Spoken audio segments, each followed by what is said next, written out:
muted. Boomer. Welcome, everyone. I can't make a goal for some reason. I don't know if YouTube is glitching or they just hate me. Could be both. It's 10:30 in the morning, November 17th, and I've made it back to Colorado from, oh, look at my, do I have an inside-out shirt? From Nashville. What a fantastic event. It was so fun. So much fun. We're going to go over it all. Go over everything that happened, everything that didn't happen. It was amazing. H. Brazzi coming in. Yeah, so we have no goal, so, it's a free-for-all. Jim Bob won. No, I haven't watched it yet because I was working while I was live. Giga Chad meme. Yeah, it was also behind a paywall, which makes sense. So, Rachel? Rachel, so fun to hang out with you and Andrew and the whole crew. It was awesome. So we'll go over a bunch of it. I have a nice slideshow. Murder the Media, $5. Thank you so much for adding to the goal that I can't create. That's grayed out. We're looking forward to the impression of Richard. I actually missed that debate. Richard Carrier had a debate with Mike Jones, who I fist bumped. I was worried that he thought I hated him because I make fun of him and his voice and evolution. 12:21, not 10:21. Stop trying to subvert our senses with that disgusting West Coast / mountain garbage. I know, H. Brazzi. I'm sorry. I was doing a 5v1, which was epic, by the way. I think it's going to be the best, most entertaining 5v1 of the collection of 5v1s. It was just so funny and fun to do. So that was great. I had a packed room for that. My debate on Sunday was at 9 a.m., and everyone was hungover. So I was surprised with even the 25% full room. And it was a big room, debating Planet Peterson, which was also fun. So it was good to meet my opposition. It was cool to humanize everybody. I think that's important. For instance, our pal Craig, Fight the Flat Earth, who we annihilate in secular debates and feminist debates and such, evolution debates. He's a very jolly, nice guy in person. So he kind of won us over, and we sort of won him over. So that was fun. There was an epic party on Saturday night, downtown Nashville, which is basically the closest thing that I could imagine to hell, downtown Nashville. Drunk college kids, packed, body to body sardines. My worst nightmare. But nonetheless, a great bar venue with live music, country music, honky-tonk style. Andrew and the Wilsons rented that out for everyone, gave them free beverages and food. Shout out to the Wilsons. And that was great. That was awesome. So yeah, I'll just kind of take you through the event, showing up on Friday, went over Grid 1, had a party with some debates going on. You guys may have seen that. That was fun, meeting a bunch of people. I'll probably forget some names, so I apologize in advance. It's strange meeting people and they say their name and then you're like, yeah, but what's your name in the chat? You know what I mean? Thank you, Schweitz, for the 20th. Really appreciate that. H. Brazzi, thank you so much.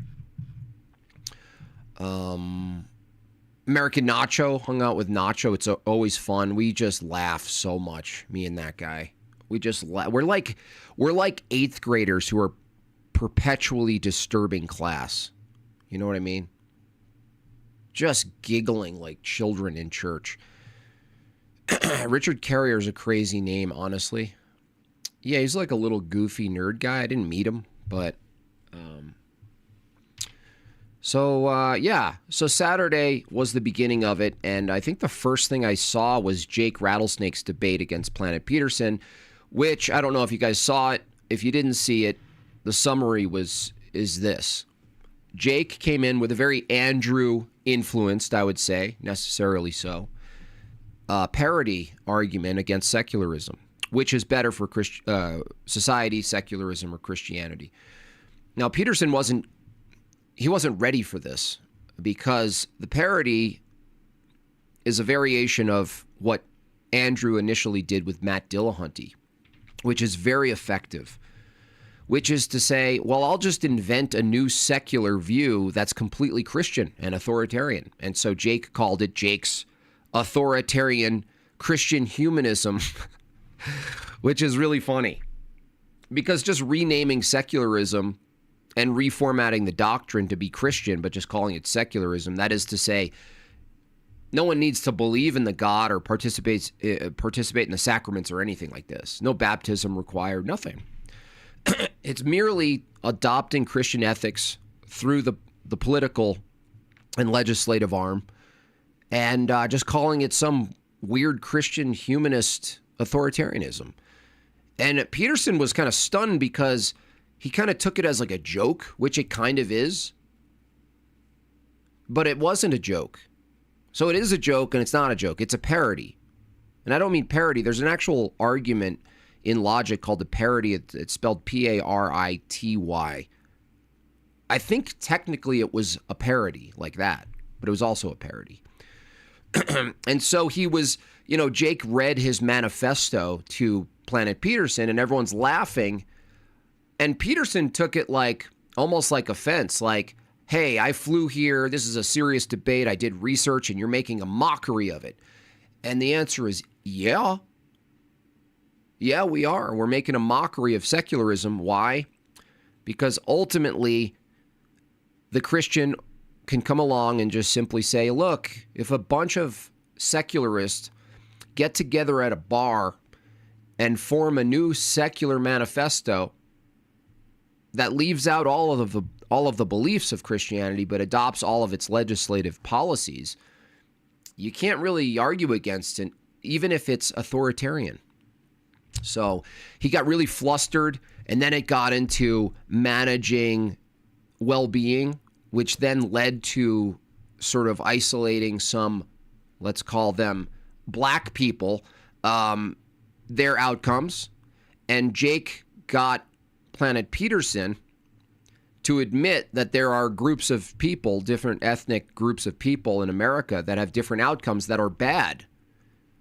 And he sort of forced Peterson his hand to either bite the bullet and say, yeah, we should manage specifically these outcomes. And he got really mad at that. So that was interesting. So that was pretty much the first kickoff. There's probably an earlier debate that I missed at 9 a.m. So when I go back, hopefully I've earned my spot in a later slot than 9 a.m. So shout out to everyone who went, but also woke up in time to watch me debate Planet Peterson on Sunday. Wi-Fi Gospel, great to meet you. Got to hang out with Wi-Fi. DebateCon was awesome. Good to meet you in person. Yeah, it was great talking to everybody, dude. It was great meeting all your familiar faces and chat codes. It was a great time. So yeah, I'll bring up some slides. Some people. Forgive me if I forget some of your names though. So that's Grid 1. Shout out to Grid 1. Got to meet him. And yes, I'm either as tall or taller than most people. So for you guys who think I'm Peter Dinklage just because of my face or my head looks big and my shoulders look small for some reason, in person, I mean, I'm very average.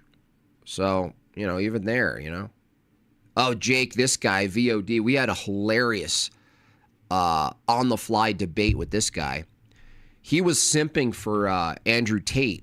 And so Nacho and I got into a little fun beer-riddled debate with Jake from VOD. And we were talking about Andrew Tate and how he was teaching his cam girls how to finish the male clientele. And we were like, that's gay. Nacho and I were like, if you're typing to a dude who's doing a thing on the other end of the computer and you help him along with your text, you're gay. And he was like, no, it's not. And it was funny. So, Nacho and I, we had a blast with that guy. He's really small, by the way, Jake. You're tiny, dude. Spending all my debate monies didn't use sheer guilt. Nice to see you, Marilyn. I was surprised you didn't get there, Marilyn, somehow. Got to meet the legendary Crucible mod Moon. That was awesome. What a lovely gal she is. Smart, too. There's Austin Titilio, who's literally Super Mario. He's a plumber, and he's literally Super Mario. Great hanging out with Austin there. Fun time, a lot of giggles. You know what's fun about debating is that you see these people in your crowd, and they're watching you and supporting you. But in a sense, the chat dynamic never ends, because you actually, instead of looking at their chat, you look at their face. There was like many times I looked at either Austin or someone in the crowd, and I looked at their face, and I got what their chat was. It was amazing to see the synthesis. I just finished your MDD debate. You absolutely cooked Planet Peterson. Great job. Thank you, I Steelborn. could have been there. God bless. Keep it up. Also, yeah. If you start hosting debates, I'd love to do one on MBJB. Yeah, no problem, dude. Yeah. So, yeah, that was fun. It was fun to watch people's reaction and sort of keep the culture of the chat alive in person. Who else we got here? Oh, that was me, 5 versus 1. You know, looking impeccable. I do say we got our shoe shined at the airport. We went to some place and we were waiting too long for them to come back to lunch, so we made our way over to another place and we got our shoes shined from a lovely gal. I forgot her name, like Noonie or something.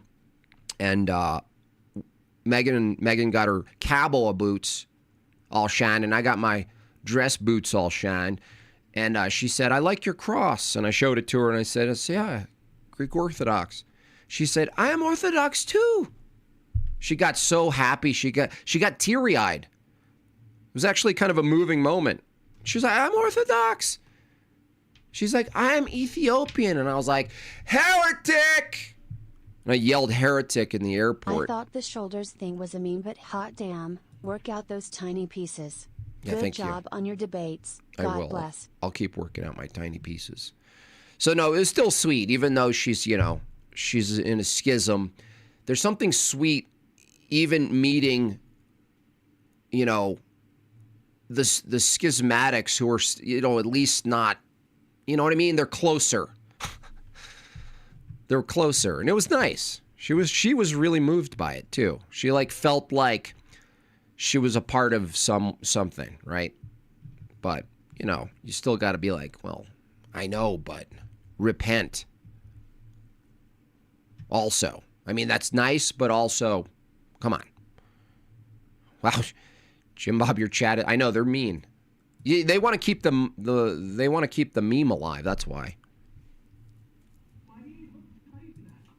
Wait, why is that? Why do I hear that?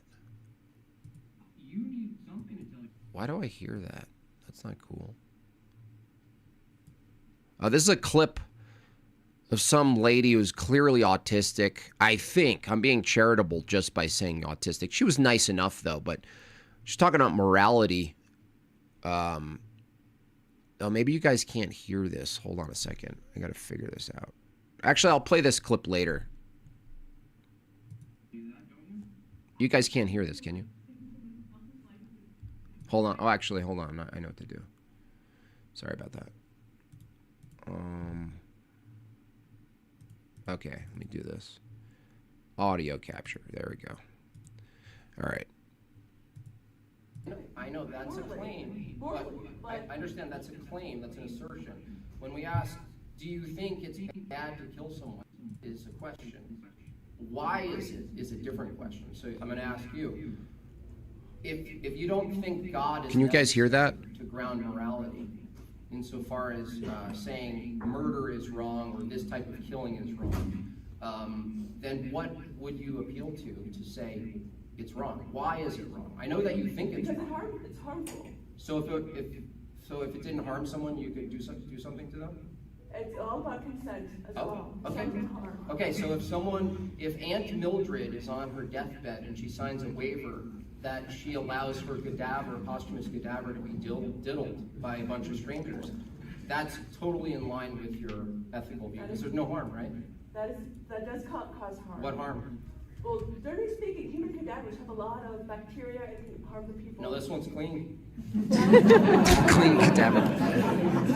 No, this one's pristine. That's not how SqueakyCleanCadavers.com. What do you mean? SqueakyCleanCadavers.com. I think Rachel owns that, by the way. Congratulations, Rachel. I can't wait to see. I can't wait to see what you do with that. That's hilarious. So yeah, that was a moment. You always have to go with cadaver diddling when it comes down to things like this. Always go cadaver diddling. Because they have to bite the bullet on it. Not only that, they have to bite the bullet on something else that's going to come up right here in a second as well, which is two brothers. That if it were the case that a cadaver is perfectly fine to engage with all sorts of things with, then you have to say it was okay, right? Not necessarily. Okay, how about two brothers being married together? Sexual relation with two brothers. I don't have a stance on that, personally. Oh, well then you no longer should have the microphone. Oh, snap. Oh, snap.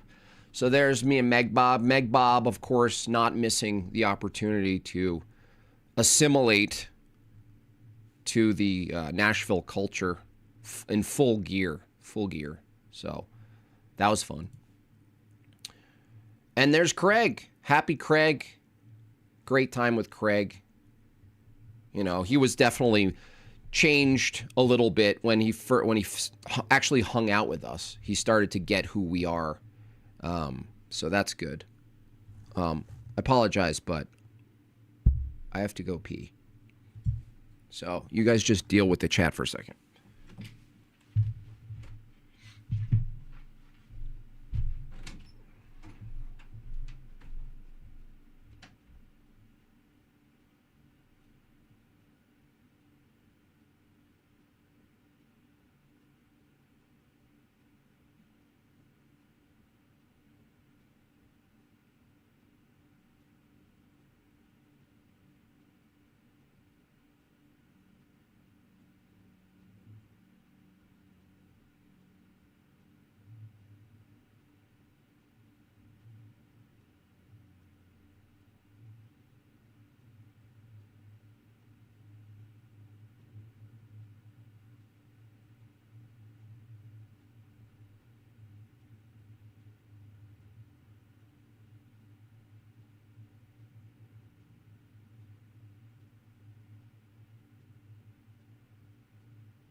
Sorry, I'm getting old. All right, yeah, Craig, you know, I'll even share this moment. Craig had been going through some things, right? He, you know, prayers for his mother. His mother passed away, I guess, recently. Craig also has a leg issue, some sort of nerve problem that I talked to him briefly about. And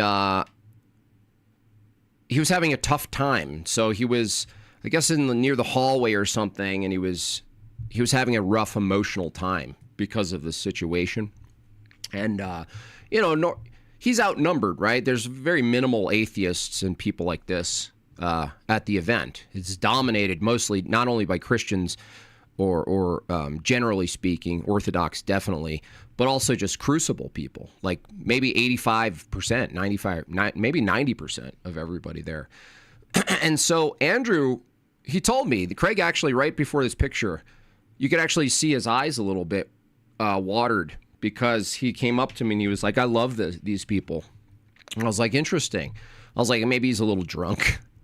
But he told me, you know, he was having this hard time, and Andrew came by and noticed, and was just asked him if he's okay. And, he started breaking down a little bit, and Andrew just sat with him and gave him a huge hug. And it was like that little tiny bit, that little moment, you start to see like what it is to be Christian in the sense of person to person, as opposed to like debate bro Christian, propositional Christian, right? A meme Christian. And so it's like a key moment that you just have to remember that that's the kind of thing that really alters people's experience. In the end, it's these person-to-person moments, which is why I do advocate for extra online, not online, that's what I mean, events, in-person events, knowing who people are, learning who people are. And so it's great, especially Andrew, who's the meanest person ever. I get some hate, but I'm not, artsy man bad. Andrew is truly, to a lot of people, smoky man bad, like really smoky man bad. But when you meet Andrew, he's actually very forgiving, soft, understanding, and I don't mean soft like he's a fag. I mean he's has a soft heart, and when you learn that about him, you can really only do that in person, and so it's great for these people who are otherwise oppositional to him, or even tell other people something about Andrew or any of the people within our communities. You get a completely, entirely different experience when you meet them, and so do we. We get a different experience of these people. Is crying gay? No, crying's not gay. No. There's us with Smoky Man Bad's wife, Rachel. Always so fun to hang out with Rachel. Max, shout out to Max. This guy is super smart. This guy's 19. He's very educated, and I believe this guy's going to be like a senator one day. So great to hang out with him. It's great to see, like, when you meet like young men in their pre-20s, you know what I mean? Clip that. You expect them to be chasing women and like doing crazy stuff and be like their mind, at least my mind at 19, I don't even think I knew the word philosophy at 19. I'm not even joking. I was like sports, looking cool, being cool, this kind of stuff. And these guys are way ahead. So, and they're the fruits, he's a, recently baptized Christian, and he's going to be, I believe this guy is going to be a political entity. So protect him. That was great to hang out with him and his brother too. There's me debating at 9 a.m., a proposition that no one debates at 9 a.m. Who argues naturalism on a hangover? That's crazy. Spyro right there again. I'm taller than most of these people. Just want to say that. Spyro, who's always making fun of my stature and my shoulders, really doesn't have much to say when it comes down to it once you take a picture with him, right? But also great. He flew out from Canada with his wife. It's great to meet everyone and their spouses who brought them. And Spyro's great. Super great guy in person. Super fun to hang out with. There's Jake Rattlesnake, who I'm not taller than, but I thought he was going to be way taller. You know what? He got as many comments saying, I thought you were going to be taller, as I thought you were going to be shorter. So, I kind of win. H. Brazzi, $9.99. Thank you. Smoky Man Bad is actually extremely wholesome. Also, have you seen the ridiculous amount of commentary by leftists and red pill proponents attacking Andrew and Rachel for a position they've never held? Yeah, that's normal. The attacks just increase, by the way. So, prayers to the Wilsons. Yes, I'm jealous of their, monetary success, and I would love to buy a house soon. But I am not envious of the targets that they have to kind of become, unfortunately, outside of their own control. Some of it actually scary, when it comes down to it. It's a lot of it's goofy, but some of it is should be taken very serious. And that's something that was present, actually, at the debate. For instance, an insane gematria tard named Gary, the numbers guy, he actually showed up and physically tried to fight Andrew. Now, the background, I'm sure you'll hear from Andrew more than me, but I'll just summarize. Gary, the numbers guy, is the guy Andrew debated and got completely eviscerated on gematria. He's the guy who said this is going to be the worst year for the Wilsons, right? Which was the opposite. It's almost like these gematria tards need their prophecies to be fulfilled, so they try to make them happen. To the extent of flying to a debate conference, entering the premises, and trying to start a physical fight. Now, shout out to James for having appropriate levels of security. He was forcefully removed. Complete retard, dude. Retarded, dude. Anyway, great hanging out with Jake Rattlesnake. Jake Rattlesnake, by the way, the first time I met Jake, he obviously he was already established as a big channel, but he was getting into debate, and I debated him, did a meme debate against libertarianism, which was the introduction of Jake debating. I gotta say, obviously with the help of Andrew and everybody over at the Crucible who kind of are farming up debaters and training them up, Jake in the last year, I gotta say, his debate chops have really leveled up like a lot, exponentially. I gotta say, he did really great in his 5v1 and his Planet Peterson debate. So shout out to Jake for working on his chops. It really shows.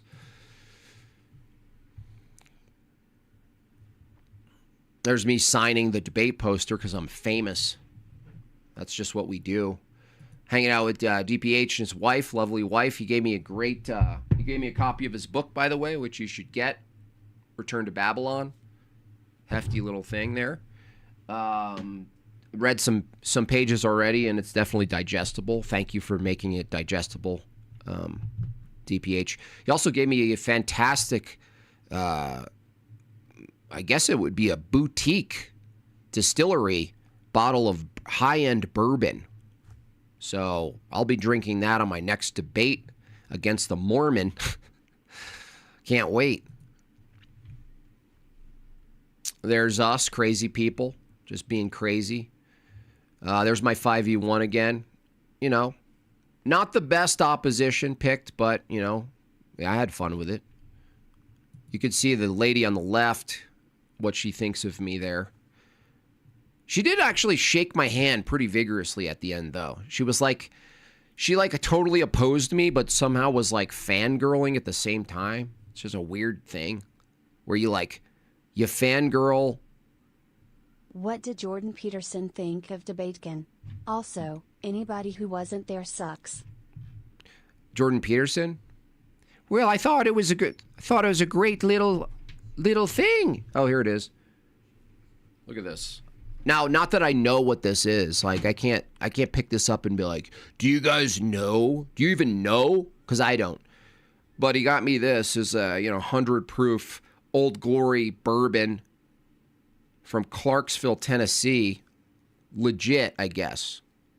Because I'll drink this stuff, but it needs to be drinkable. So I can't just shoot this stuff. I need to put this on ice, sit, smoke, pipe, something like that.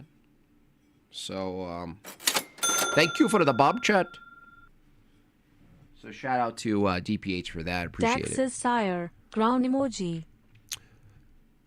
Well, it's pay your fucking taxes.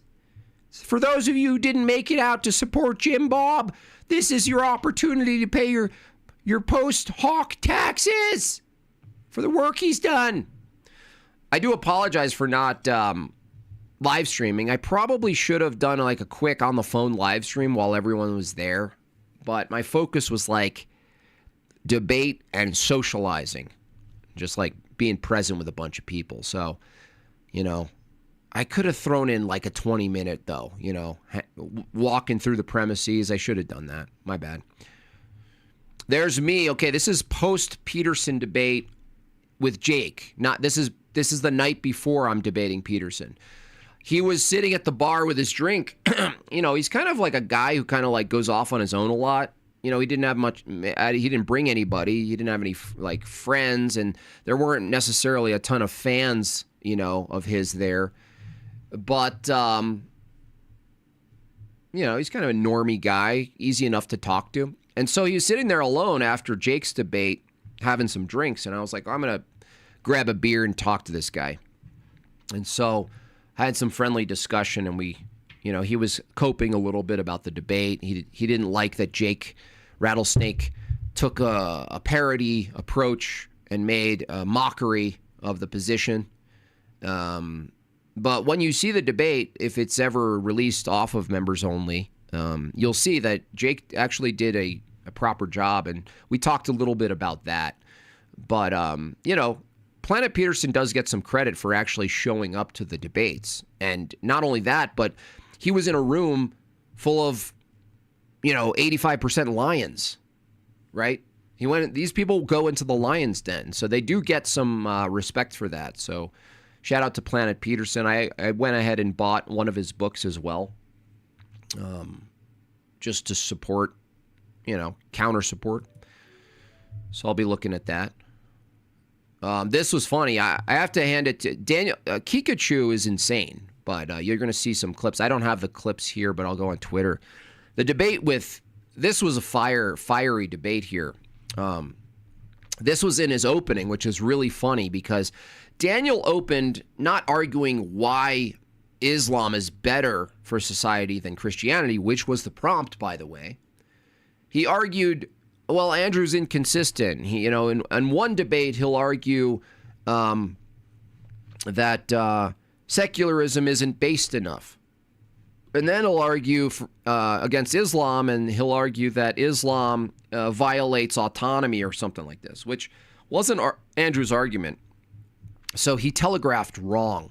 Andrew's argument, if you didn't see it, I'll just spoil at least the argument for you, which is really a good descriptive claim that the opponent, in this case, Daniel Kikachu, has to contend with, which is this.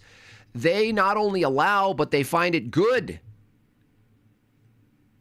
to have sex with your first cousin and produce low IQ offspring. Low IQ offspring. He justified his position with numbers and statistics. He showed that wherever Islam goes, low IQ goes with it. He basically set it out and he said, Daniel, you tell me, how is it the case that a low IQ population is good? Daniel couldn't do it. All he could say is, well, high IQ people end up being atheists, and you're going to end up in a helmet world in the Matrix or something like that. And then he threatened, he said, we're going to slaughter you all. Daniel Kikachu, you'll see the clips. He told us that once we're completely dependent on technology, they're going to come in with their swords, he said specifically. And he said, we're going to slaughter all of you. We'll show a clip of the incest thing in a second. But I got to say, his opener, even though I disagree and found his argumentation absent, his rhetoric was kind of funny. Like, he did this thing like libtard Andrew versus trad Andrew, which I thought was funny. Even Andrew's laughing. Everyone's laughing. He had a very fluid opener. But fluidity doesn't mean it's a good argument. So I'll give him the fluidity of his opener and the rhetorical aspect, which was funny. But ultimately, it was he had nothing to argue. So there's me signing a shirt. That was cool. There's me and the guys hanging. Another guy from Discord. Probably doesn't want to be mentioned. 9 a.m. again. See, dude, I might even have an inch on Planet Peterson, do you think? It's almost like a tie. Almost a tie.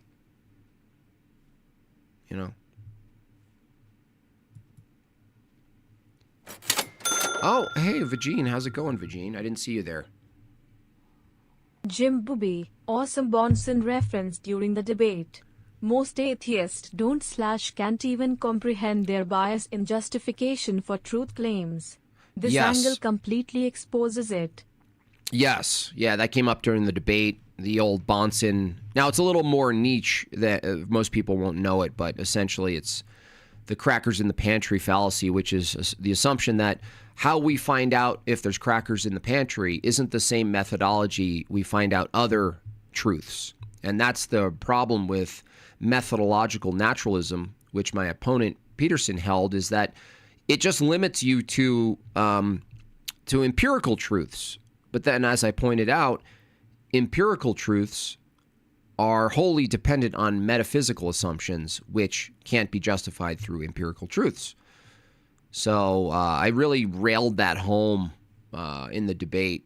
I hope I did a good job. I thought I did a good job just completely undercutting his entire epistemology. There's an on-the-fly interview, which I think is kind of cute and funny. You know, treating a debate like it's a basketball game, and before halftime, you just take the players, do an on-the-fly interview. And, you're like, oh, I got in there. I countered and I called out the fallacy, and then in the third quarter, I brought out the big guns, and I was just glad I could keep it going till the end of the time. It's kind of funny, which is, coincidentally prepping me for the debate show that Tony and I are producing for my channel. So, Austin Titilio, thank you so much. Thank you so much for coming out, dude. It was great meeting you and Meg Bob in the Crucible. It was a blast. Hope we can do it all again. Yeah, definitely. There's going to be more of those, even if it's not just modern day debate. Nobody, $10 for the Mormon debate. If you need a book on Smith's early history, a book called The History of Joseph Smith by his mother. Wow, a rough stone rolling. Great books. Yeah, someone bought me a really good book too, Nobody. This book, The Great Mormon Dilemma, very short and sweet. 3 Jabroni, big time. Daniel reverted to calling Andrew a racist, just like the leftists. Yeah, that was the irony, huh? He also called Spiro dysgenic. Is guy still producing fresh and fit? Yeah, it's a weird. I think that's like a gambling deal where it's like it's all about bringing in money, which is like, whatever. I think he should. I think there's many ways to make money. You can be very creative in making money. You don't have to tie yourself to Gary the numbers gematria retard guy. You know what I mean? Anyway, that's my opinion. Anyway, yeah. So what was funny and ironic is that during the questions, Daniel Kikachu, Spiro came out firing. I think he was the first in line or something. And he triggered Daniel Kikachu, and Daniel Kikachu called him dysgenic. Now, the irony is that the entirety of Daniel Kikachu's debate, he was arguing for dysgenic populations. We were like, what? The bullets he was biting was insane. I'll show you one after the reel here. Rachel killing Craig in feminism. Awesome job, Rachel. Rob Knorr, is great meeting Rob Knorr. Funny guy. Really fun to be around. High energy. He's staying a couple days in Nashville with his family to go to the zoo and stuff. Someone gave Andrew a pickle jar ornament. Potential one for the new show. Is belief in the moon landing a religious belief? Yes, that's a good one, Spen. I like that. We all know that it wasn't a pickle jar he didn't open. It was an olive jar, but, how are you going to find an olive jar ornament? What else? Christopher Scott in the house. Shout out to Ortho Thugs. Fantastic. I also brought my Ortho Thugs shirt. I wore it on the plane. But meeting you, I think it's Christopher Scott. Flanneling up. Big Ortho Thugs fan. Shout out to Tony. Hello, listener. Yes, we were represented. We were there. The Ortho Thugs were there. The shoulder prep workout for you. Remember, Daniel said he would consider his nephew. Dude, that was crazy. Yeah, someone asked if your nephew came to you and said, "Can I marry your daughter?" He was straight up, "Yeah, I would consider it." Wow. Wow. Dave Patrick Harry again, who's giant. Grid. Okay, we're back to the beginning. Okay, cool.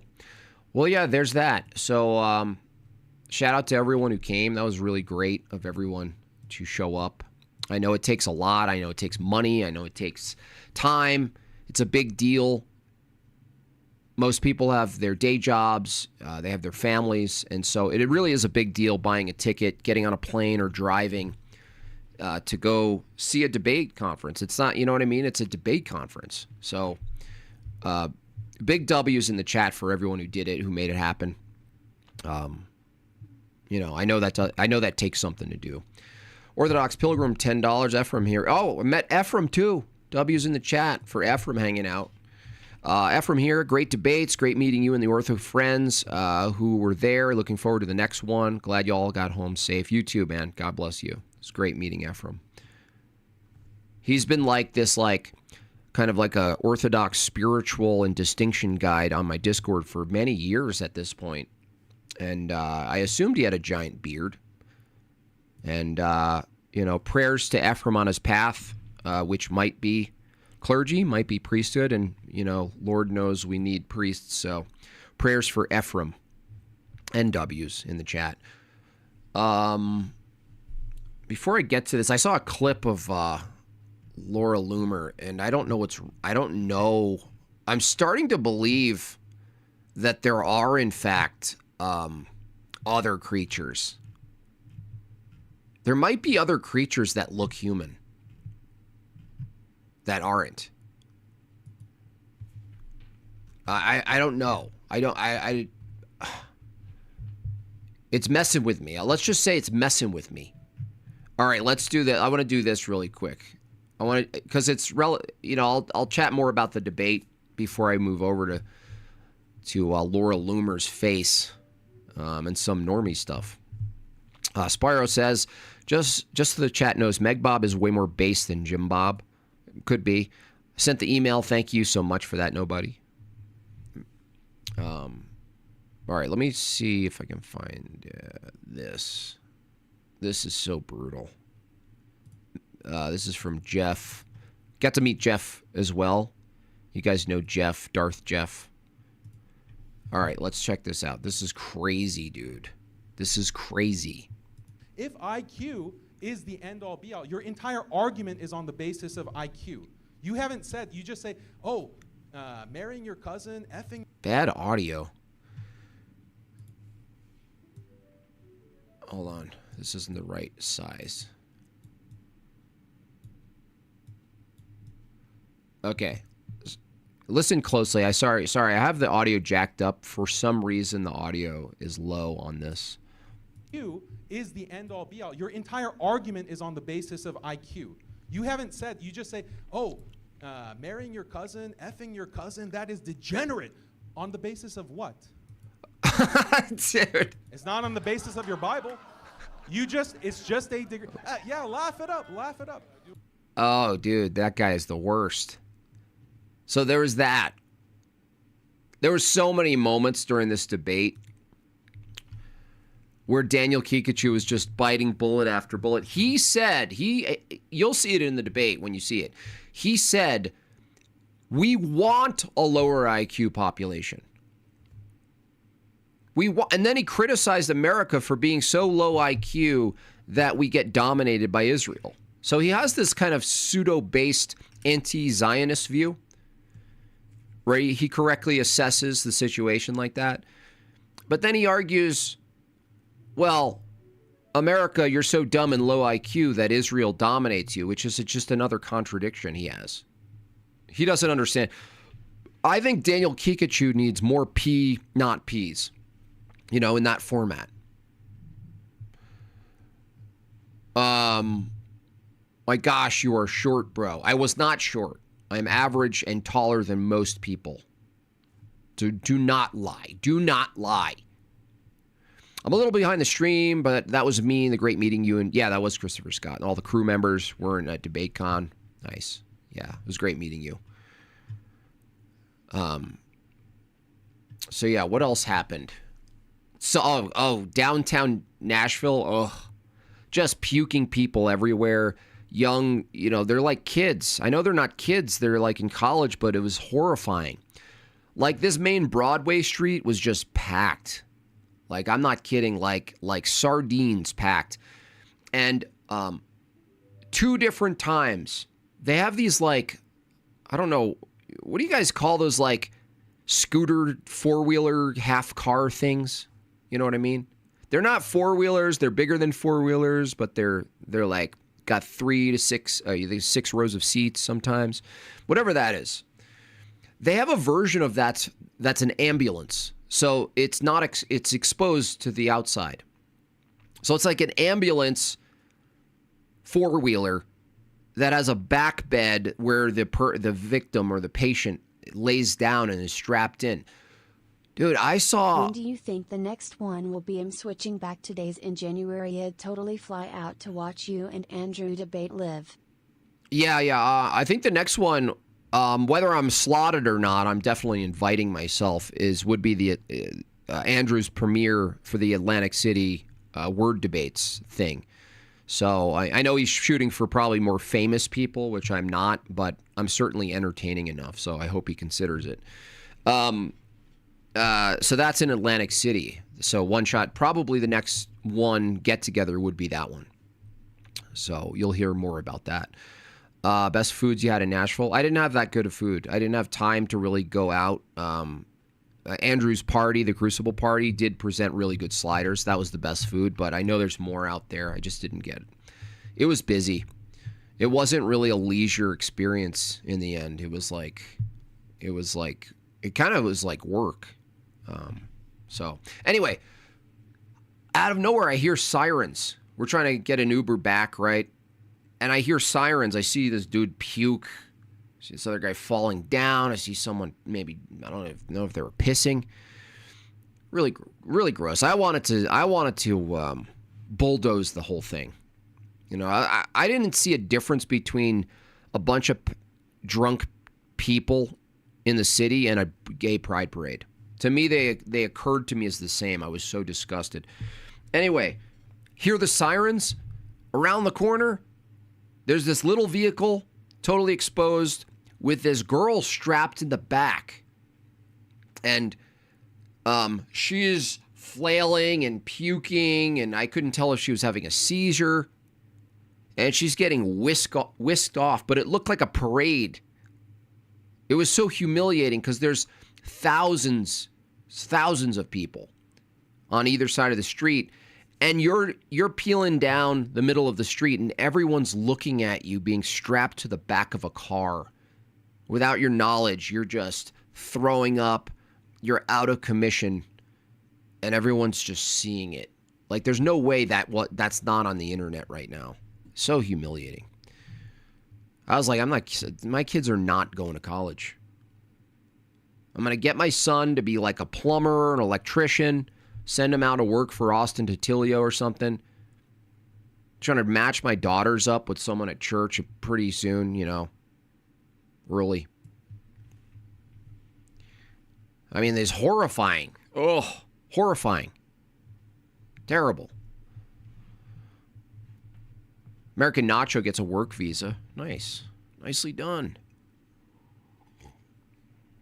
Anyway, you guys should pressure James. I know he has a lot of post-production work to do, but the sooner the better that 5v1 comes out. Hot off the iron. So I hope that comes out soon so you guys can see that. The debates, I don't know if they'll probably go off of members only at some point in the next week or so. So you guys can watch my debate with Planet Peterson, which I pretty much prepared for, and everything that came up. Everything I thought would come up in the debate came up. It's a good showing. Did a good job. So yeah.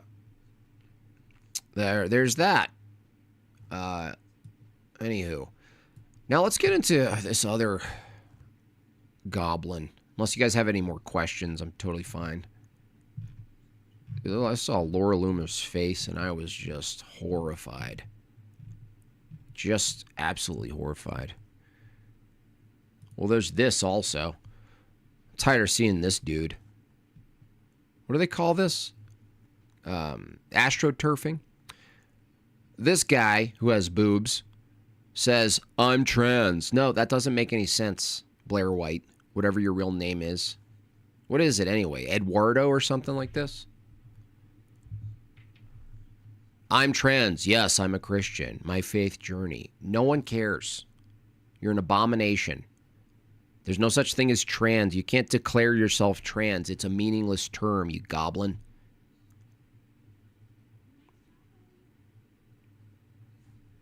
I'm so tired of seeing it. It's like a novelty. Even talking about it feels wrong. It's like a novelty. The only reason this person gets any play is because they're a novelty. It's like, stop interviewing this person. Stop getting this person's takes. Why are we getting takes from someone who is a dude who's lying to people and presenting that they're not a dude? Jim Bob, this is half black Justin Henley who is half black. I think when you are on a bigger stage like MDD, you should try to choose debate prompts that give you opportunity to be more of a comedian. Yes. It's good for your popularity, the audience, and the platform ultimately. You handled Peterson, but it lacked your character to bring in new fans. Scud incoming. Right, yes. JB? Yeah, I agree with that, yeah. There was a couple of funny moments during that debate, but ultimately, yeah, you're right. Like those more, that's even true for some of my streams, you know. When I cover more philosophically dense topics, I lose people or I don't gain people at the very, very least. When I cover more normie stuff and I can do comedy and rhetoric, I gain it. So, you know, it's like a battle of my interests. Because I'm interested in the philosophically dense things, but it's boring. So, I mean, you know, making a humorous presentation of naturalism is a challenge, but you're right. You know, I need to fixate on some of the topics where I can actually exhibit a lighter thing, you know. And I was able to do that in the 5v1. By the way, Justin, why couldn't you make it? I was kind of, I think I just took it for granted. I was like, oh, half black Justin will definitely be there. Anyway, I'm so tired of these troons. Who cares? No one, we're not going to talk to you. We don't need to listen to you, dude. You got boobs and a dick. Pick something. Pick one. It's the same thing. It's like I'm trans and I'm Christian. No. Pick one. Saying you're trans and Christian is like saying I got boobs and a dick. It doesn't make any sense. Clip it. Ship it. Snip it. Or don't. Go play some soccer. I hate you. Anyway. Let's look at this goblin. I don't know what this is. I don't know what this is, but this thing wants to be in Congress, and I'm fully against it. What are you?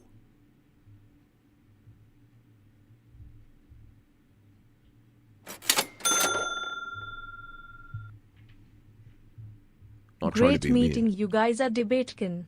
Meg Bob was lovely. Beef sleazy. Meg Bob is lovely.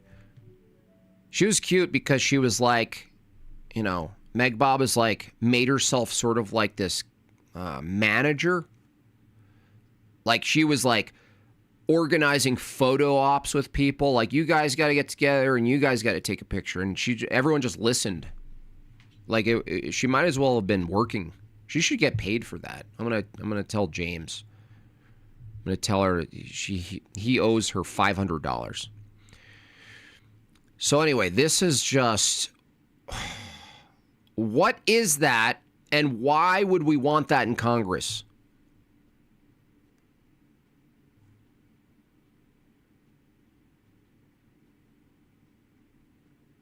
What are you?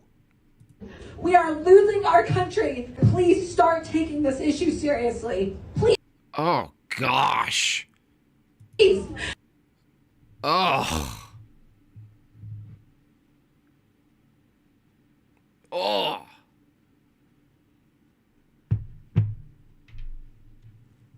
Why are you hysterically crying? What is wrong with you?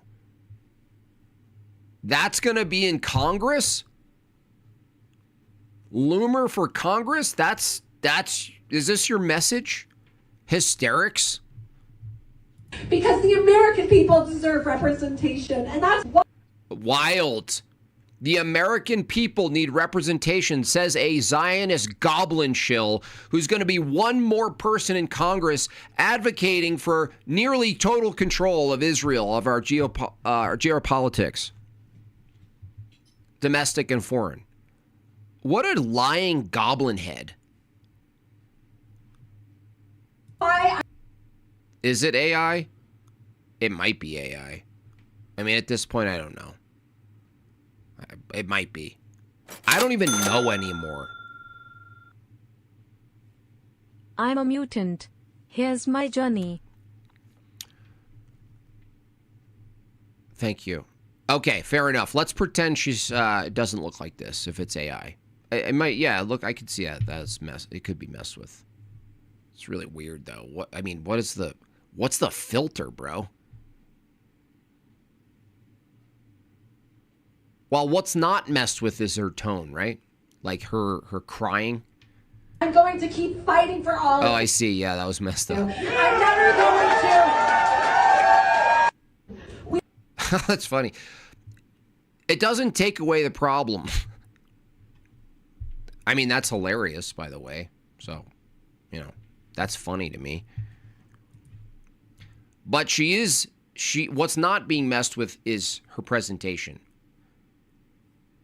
No, Laura Loomer, we don't want you in Congress. No, Laura Loomer, we don't want Zionists in Congress. None of it. We don't want any of it. It's over. We're going to be fighting against it.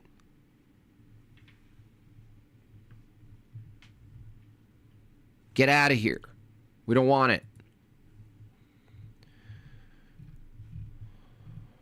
It's just so annoying at this point. They just they can't stop. They just can't stop.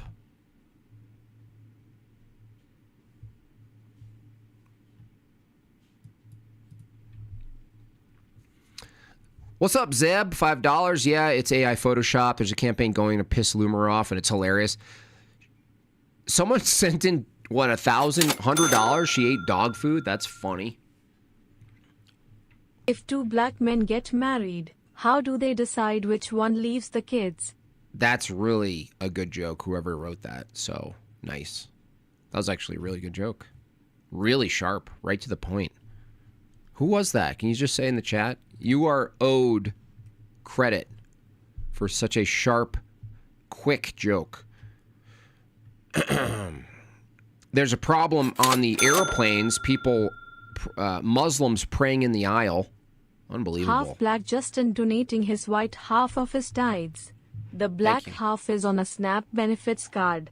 I have important changes in my life coming up that I need to save money for and had to cancel DebateCon. God willing, Gotcha. In a few months I will have great news. Folded hands emoji. Awesome, Justin. Thank you. Yeah, so Islam, even though it's a small percent, one thing I got out of the debate, the multiple debates, is that it's exponential. So what Islam did to London, they did in about between 35 and 50 years. Hey Jim Bob, good to see you back. Did you know that your name with an additional O between the first B and the second B would be much funnier? Enjoyment. Thank you. Walter Mellon for $5. If you're looking for a more lighthearted prompt, you can debate secular humanist Craig on if Trump really was hit in the ear. Yeah, that was interesting that he has no ear. He has no ear scar. So anyway, yeah, the Muslim thing is important because it grows quickly. So you look at a blemish and you're like, it's not a big problem. It's like mold on cheese. You're like, oh, whatever. I'll watch it. But you can't watch it like that. You need to counter it in real time as if it's fulfilled, if that makes sense. And what happened to London is going to be New York in a short amount of time, given that the mayor is Muslim. Muslims, just so you know, are allowed to lie. They're allowed to lie, okay?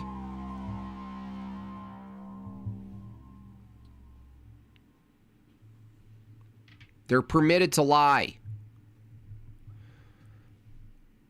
So you can present yourself as a progressive, if you're Muslim, to pass legislation, to gather the constituents, to pass the law that makes it easier for more Muslims to do what Muslims do, okay? I'm not arguing against the methodology. This is my criticism against Christians. They're like, yeah, Muslims do that, but we don't. And I'm like, that's why you lose. But the more Muslims who get into positions where they can influence law, you're going to see law that advocates for their growth. Strong men make good times. Good times make soft men. Soft men make lefties hard. John Smith. John, that's funny. So it needs to be taken seriously. It has to be.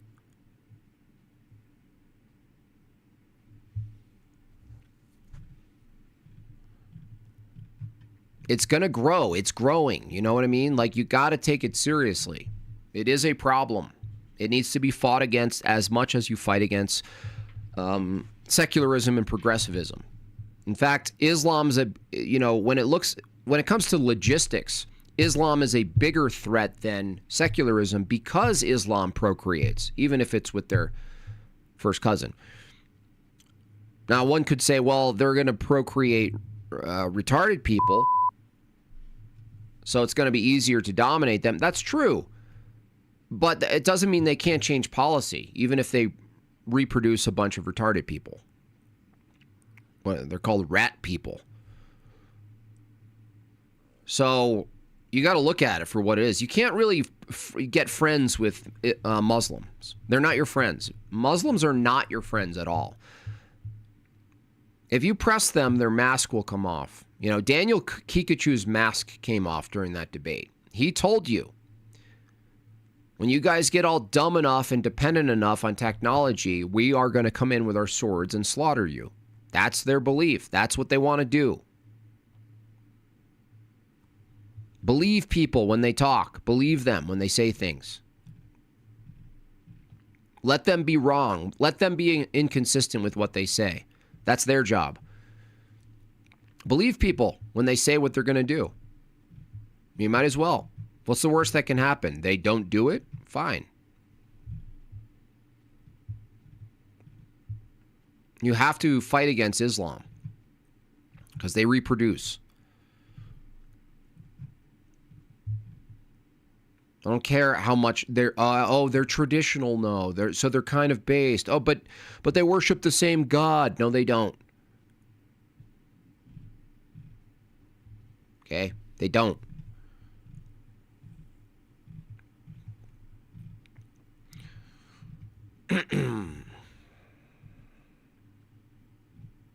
Looks like there's a little bit of drama. Need God debate or needgod.net, or isn't it? You know, the Golem. He says Jay Dyer's running from his debate, but he's not. Jay Dyer simply wanted to get rigorous with the prompt, which none of these people want to get rigorous. That's why you don't get Muslim debates or Mormon debates. Now, I do have a Mormon debate. I have to verify if Jake can host it and moderate it, but at least I'll give him credit, the Mormon who agreed to me debating him, because the hard thing about these people is getting a prompt that they will debate. So Jay is simply asking this moron for a prompt. I mean, this guy is Jay is way out of this guy's league, but let's see what he's got to say. Now, Jay is what people consider the top Jay Dyer has run from our debate. Now, Jay is what people consider the top Eastern Orthodox apologist. It's weird that on this the guy internet. used a filter for his face, obviously. I pressed a Protestant on where is the church if it is invisible, which they conceded it was visible because they are making scripture repeatedly use a false analogy about the body of Christ. They cherry-picked Philippians 1:15-19 to the exclusion of the books Acts, Matthew, Hebrews, and Timothy. They felt the heat and tried a gotcha on me and asked if Orthodoxy has elders, which you can imagine eviscerated the Protestant position.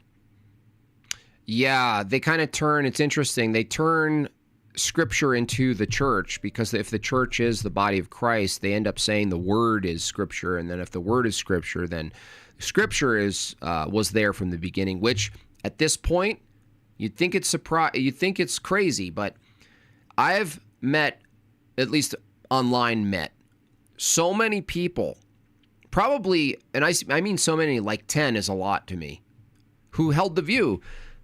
They think John 1 is talking about the Bible. They're like Muslims. They think that Scripture is uncreated. They think the capital W in the Word became flesh. They think that means Word, Scripture became physical. They think the Scripture is like the fourth person. He's Blue's. Yeah, he is. He is Blue's Clues of Protestantism. Real creepy guy here. It's weird. Like, he purposely puts like young filters on his face to attract younger people. And I put out a video about a month ago how instead of willing to actually have a debate, he just laid some insults into me, saying some really ungodly things that a Christian should never say. Oh gosh. But after that video, unbelievable. In a way, Catholics are now our enemies by proxy via their support of Muslims under false claims. In a sense, they're oppositional. I wouldn't put them in the, only colloquially, because you know these people, right? So the view is the enemy, Damien. You know what I mean? I know Catholics. I know and love Catholics. I have friends that are Catholic, but they're culturally adopted into the system. So in a sense, yes, but you need like spiritual guidance on the words. You don't want to ostracize the people in your life who are Catholic by referring to them as your enemies, Damien. I think you understand. But in the sense that you're saying that, in a sense that's true, but not in every sense that's true. Dane, $10, I'm a redneck, so insulting people is a pillar of my culture. Loomer is not a looker. She's not atrocious. She is atrocious. I disagree there. I've always thought of you and Andrew as boring kid brother, but you're growing on me. Unbelievable. Such a bastard. Jay and I were going back and forth in direct messages and organizing a potential formal debate on the topic of salvation. But then things went quiet for a few weeks, Jay not responding. And now he's asserting that I told him the topic should be faith versus works. And that's never what I said the topic should be on. Instead, what I suggested the topic should be on would be that we have peace with God by faith apart from works. Because it really shows the difference between his position and my position. Where I'd say good works are very important, they're just not what gets us right before God. We do them as a result. When he would say works are what's needed for us to have peace with God, as well as faith. The topic seems reasonable. But Jay says that's too ambiguous. That's not ambiguous. That's what faith alone means. What a look at those eyeballs, man. This guy should be thrown in jail just for how he looks. He looks like Heaven's Gate. Like, that guy's weird, man. That our justification before God is simply on the basis of faith, apart from works that we do. This is even the key topic of the Reformation. But Jay wants the debate to be about the reformers and be able to quote reformer here, quote reformer there. No, it makes much more sense for the debate to be about the Bible. What does the Bible say on this topic? Because that's... What does the Bible say? Well, Jay knows in advance, just like I know. If you see a prompt, like for instance, Jacob Hansen, the Mormon debater guy, He wanted to debate me on, are there contradictions in the Bible? That's a useless debate prompt. The reason is I'm just going to undercut him and say, you need a normative authority. You need to make a claim about normative authority and interpretation for there to be a claim about contradictions in the Bible. If I already know my opponent doesn't have a normative authority, then we never get to the debate of contradictions in the Bible because that requires a normative authority. Same thing in this case. Jay is not telegraphing. He can see in the future what this would lead to because he's debated enough people to just say, well, that's a useless prompt. Let's get more rigorous. That prompt that he wants to debate grants him too much. Let's talk about Scripture. No. We don't talk about Scripture. If you're going to argue that you'd have no normative authority to interpret it, then it's a trap. It traps the opponent into holding a sola scripturis, I'm going to interpret the Bible myself, versus your interpretation of the Bible. This is what they want. They want to do a performance where two people are quote mining the Bible and coming up with their own interpretation. Jay doesn't operate like that. I don't debate that way either. That's a mistake, by the way, in the chat. If you're going to debate these types of people, especially if you're Orthodox, don't accept crappy prompts. And that's saying a lot because I accept a ton of crappy prompts. To clarify, I mean not to say that the Catholic believers are not our friends, just that they oftenly, unknowingly support the church. Yeah, they unknowingly, a lot of them support horrific doctrine. In fact, the Catholic Church is one of the biggest, most active players in mass immigration. Now, it's pretty simple. If you think Muslims worship the same God as you, based on a binding document that laity have to follow that says Muslims worship the same God, you don't really have a theological argument against them being one of the main recipients of immigration status. So if you're going to be advocating for mass immigration of Muslims and your cope is going to be, well, I mean, they're better than these other people or whatever. No. You're aiding the enemy actively. Say, the Bible is clearer on how to have peace with God than even a reformer would be. They're not our authority. God is. His word is. Now, His word is. What Jay Dyer does consistently on X is that he insults and calls people cowards. I met Jim Bob this weekend and the cope is partially real. Jim Bob's shoulders are slightly smaller than average, but it's actually that his head and neck are a bit taller than average. Well, how do you know?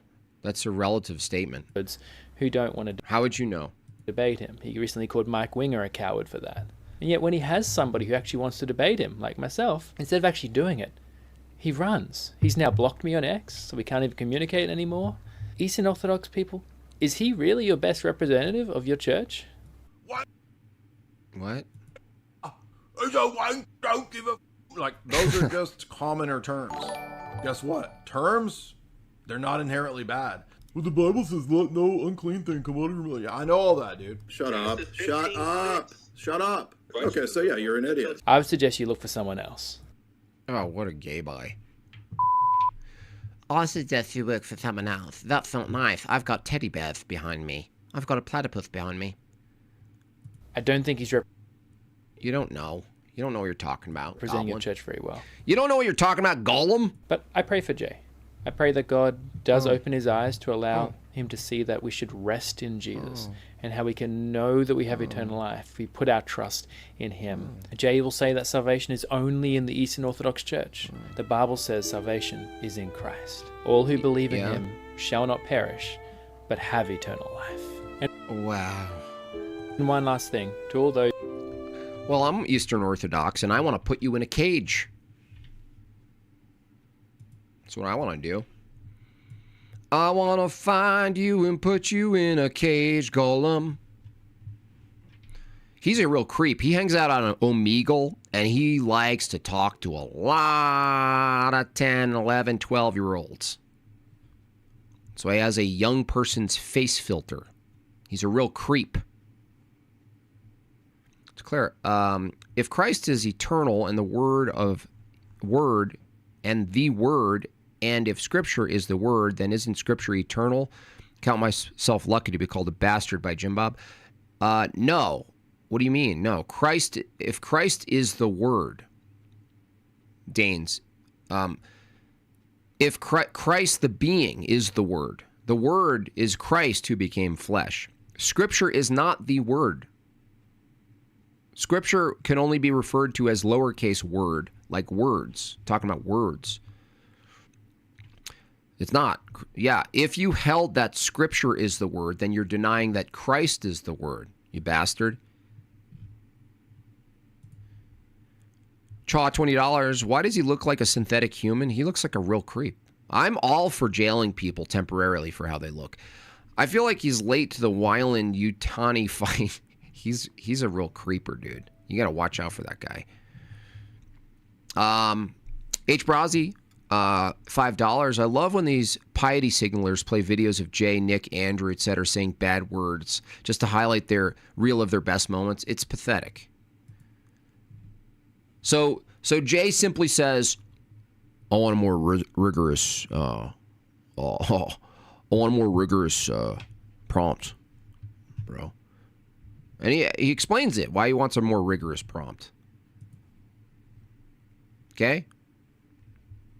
He's going to clarify why he wants a rigorous prompt. A nebulous prompt is silly.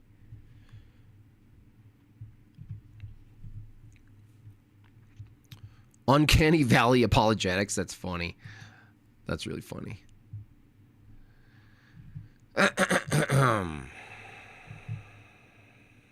I really wish I could review. I don't know when they're going to go off of members only, but I missed the secular debate with Andrew. I was on a plane, so it kind of sucks. Members only. Damn it. You know what? Should I get it?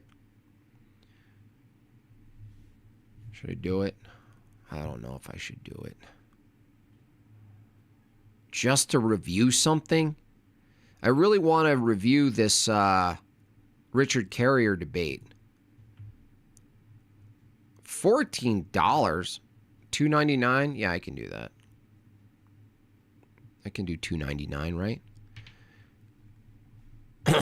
Blue's Clues is the same dude that said you don't have to love God to go to heaven. Lol. Smiley face emoji. That's funny. Jason Cassell in the chat. Shout out to Jason Cassell. What's going on, dude? Hope you had a good hibernation from the digital non-reality world. Blue's Clues, yeah, it's very Blue's Cluesy. Secular guy was annoying. Is it worth doing? Like, if I'm going to review something, should I just do a little bit of that and a little bit of... I'm not going to review my own debate. That's cringe. The Jake one was good, though. That was fun to watch. It's partially uploaded. Okay.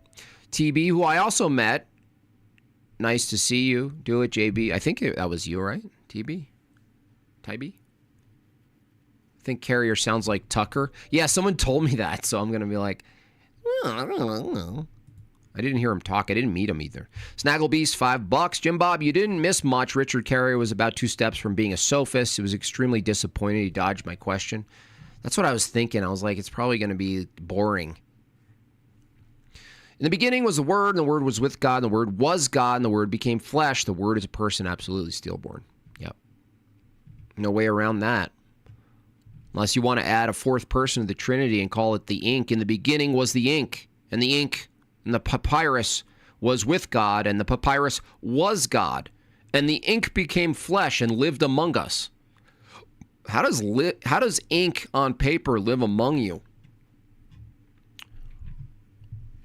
How does that work?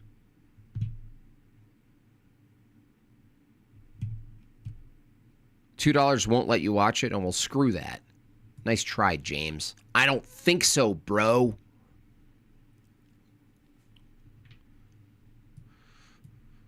Anyway, I'll give you another summary of my debate, at least, without reviewing it, which is my opener pretty much undercut the naturalist paradigm, which is to say, if you hold what's called a methodological naturalist position, you're holding to strictly a correspondence view of truth, that you're just going to describe things.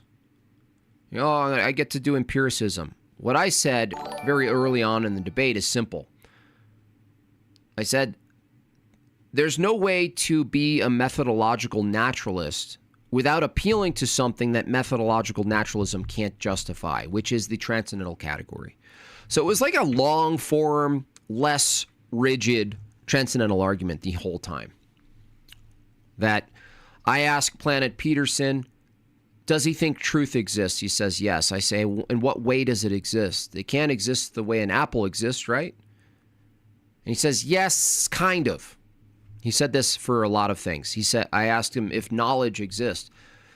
He says, yeah, knowledge exists. I said, what's the status? Is it concrete or immaterial? He said, well, it's hard to, he couldn't tell me.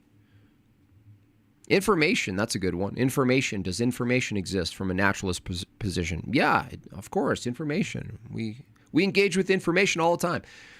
Can I step in it? Shout out to Father Deacon Ananias for giving me that. Can I step in information? No, you cannot. Is it concrete or is it immaterial and abstract? Anyway, so that's I just railed him on that. It really didn't matter what I said from a theistic view, because the cross-examiner, who's a naturalist, is cross-examining me from a position that he can't justify. This is the nature of the transcendental argument, or being precept.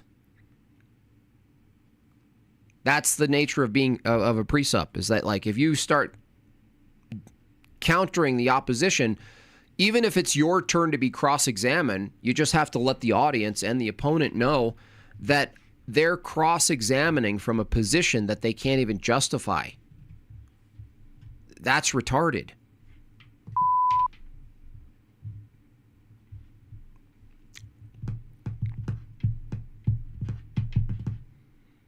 I also brought a bunch of books, so it was great for those of you who help support me by buying books. You did that in person. I really appreciate that.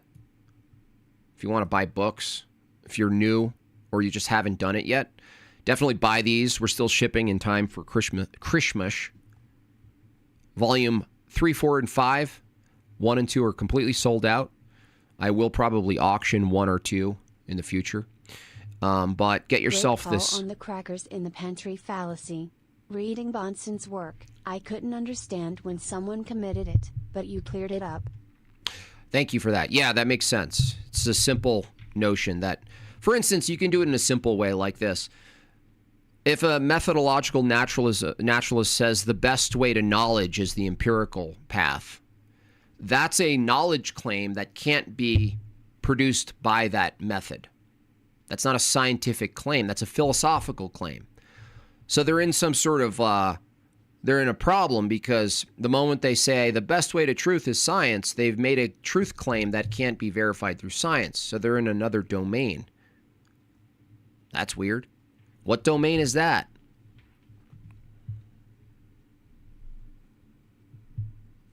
So anyway.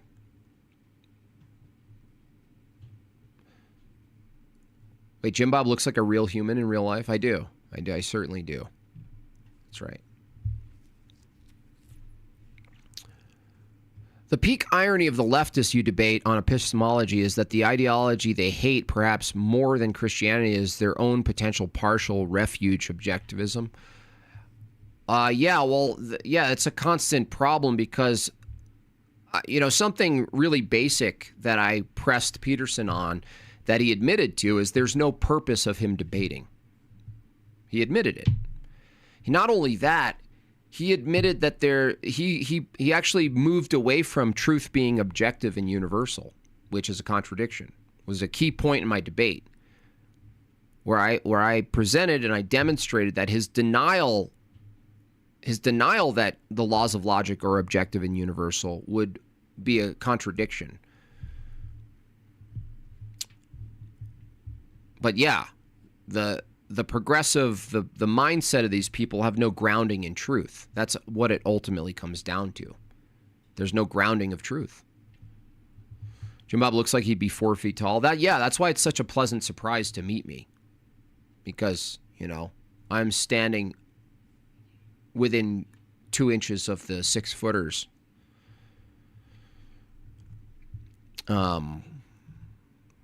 Everyone's like, what? I thought you were Peter Dinklage. What happened?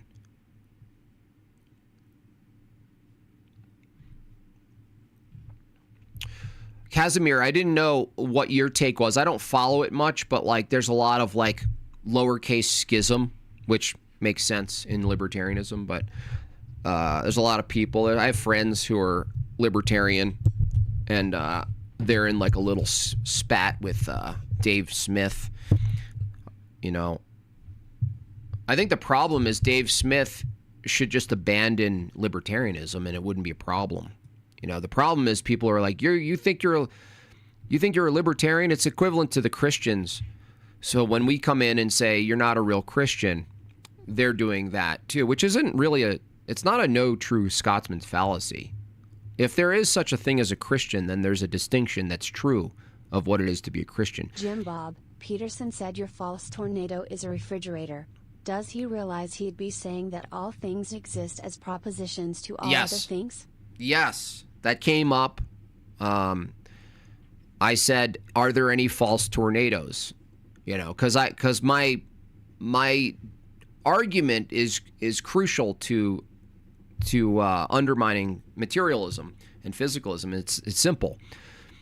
Think of it like this. If from their view, everything in the world is simply physical events unfolding, the problem is chemistry itself, or a tornado, or a blade of grass, these are just physical events. They're not true or false. He was like, no, there can be a false tornado. There's this board over here. He pointed to a backdrop. He said, this is a false tornado. No, it's not. That's like saying everything that's not a tornado is a false tornado. No, that's not its own ontology. A blade of grass is not defined as a false tornado. That was just a semantic way of exiting the stage. And then I pointed to my podium, and I made people laugh. I said, "Are you saying this is a false refrigerator?" It's just another way of saying identities have to maintain, and they can't be not themselves. Great, we agree. We're talking about what the positive thing is, which is a tornado. Is it true? There's no true tornadoes. Another $10 from Chaw. Can you say one more time for me? I want to make sure I followed. Science being used as an empirical tool to find truth when science can't demonstrate the existence of truth? Yes. Yes. Truth itself would be, from their view, abstract and conceptual, Chaw. So would knowledge, meaning, information, laws of logic, universal categories, particulars, language, mathematics, numbers. Chaw, there's an entire category that the atheist, the empiricist, the naturalist, the physicalist use, but when they make the claim this is the best way to truth, they're assuming a whole category of things that need to be true that they cannot use the scientific method for to produce. They have to assume it. This is basic philosophy of science, basically, which I don't know if they're removing it from schools, but it seems to be the case. I still think Dinklage should play Jim Bob in the Ortho-Thugs action movie. That would be great. I would, if I could raise $2 million for his budget to make that happen. But now we have AI. So, if there has to be, I don't know, a Game of Thrones style skit on Ortho-Thugs, which sounds really funny. I don't know what it would be about. I would certainly be Peter Dinklage, and Tony would be who? Tony's not exactly Hodor. I think he's like the Mad King. I think Tony's like a Mad King or something like that. Dave Smith is confused. Yeah, I think the bickering in the atheist, the bickering going on with libertarianism is kind of futile. Because in the end, it's like, guys, can we just agree finally that this is a battle of force? And if it's a battle of force, it's a battle of whose ideology uses force. Can we graduate out of libertarianism, please? Stop pretending you're not going to use force. You need it. Casimir, who's our stand-in libertarian here, says libertarians have a fight between deontologists, who are the people who are arguing for duties, slandered as napists, who are the non-aggression principle people, various forms of pragmatism. Yeah. Well, I would argue libertarianism, like you said, it just all comes down to pragmatism, and it's lacking a moral foundation, because if you adopt a moral foundation that's coherent, the moral foundation will ultimately violate some libertarian principles. There's going to be a threshold at which you violate a libertarian principle. If you let your virtues lead, as opposed to your position that the ultimate highest virtue is liberty itself, objectivism. The best highest virtue. My name is Ayn Rand. The best possible outcome is you pursuing your wants and desires, even if it means chopping your penis off. If you want to dress up like a woman and look like a woman and lie to people because that is what you want, then that is a higher, you should pursue that. Call yourself Blair White. I think Ayn Rand would have been a troon today. I just got my new dick. I am a man. Look at my beard. If you put a mustache on Ayn Rand, she would look indiscernible from Salvador Dali. That is a good compliment. I consider that a compliment. Tony's the Hound. Yeah, Tony would be the Hound. He does look like the Hound. That's really funny. He would be the Hound. That's totally it. So the Hound and Dinklage, we got to do it. Because with AI now, like, I could realistically kind of get my face and his face in that video, like any of those scenes, and we can just overdub. Just kind of transplant ourselves and overdub it. It's funny you mentioned Rand. There's a fight over her legacy, like who gets to carry it forward and what it means. Is that what you mean by like carry her legacy? Like, I'm sure there's some sort of like standpoint theory happening in libertarianism now, where you're trying to do a revisionist approach to Ayn Rand's position. He's super moody like the Hound. Yeah, it's funny. Objectivism. La, la, la, la, la, la. All right, what else? There was something I was going to review. It was like another atheist talking about some crap. He's so boring, though, but... Oh, actually, there was one tiny channel. This chick with a... She has a mask on. Let me find it. She's kind of in that, like, I guess the Panelverse thing or something like that. Whatever that is. Let me find it. She strawmanned me, so I'm going to call her out. I don't care. No MDD review. I can't. I reviewed it in summary, but it's all under a paywall, so I can't really review anything until they release it. But let me look at something else here. Mentions this one. What is this guy? Definitely. Wait, what is this? Definitely not clips. Is that your? Def not clips. Let me see. Def not clips. I don't care how big a channel is. If they review me and they're off, I will counter them. Definitely not clips. Where is it? Here it is. Okay, let's take a look here. Let's take a look-see, shall we see? You hear? All right. What happened? What's the matter? Internet go out? Am I still here with y'all? Come on now. Here we go. People don't realize when you study women's liberation, you come upon some really interesting points of fact when you go back. For instance, during the suffrage, which really kicked off this kind of phase of... What I'm noticing is that I don't really need to do a Ben Shapiro impersonation as long as I can increase the time of my audio by 1.5. Of modern feminism. By the way, all forms of feminism are completely trash.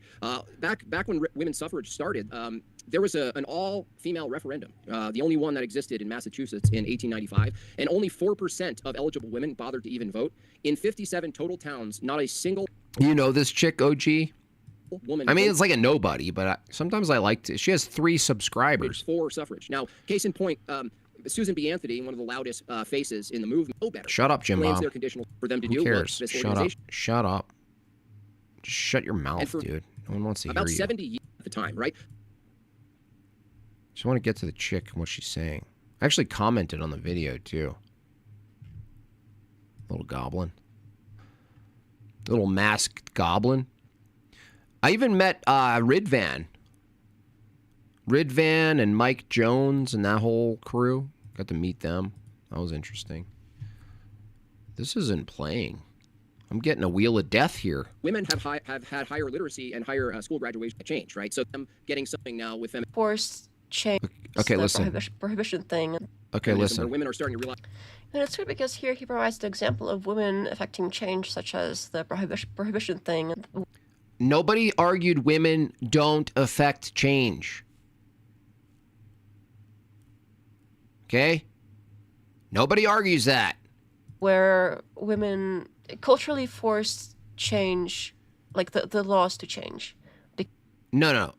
They influenced it. Women could influence it, but they don't cause it to change. That's the whole argument, lady. They appeal to men to change things. So do men. Men appeal to men. The common denominator here is that it's men ultimately to force change. I think she's the gal Andrew has debated before. It was a slurring speech impediment, but I can't remember her name. Because, well, laws are downstream from culture, so they affected culture in a way that forced laws into being the way they want them to. So what? Acting like women were.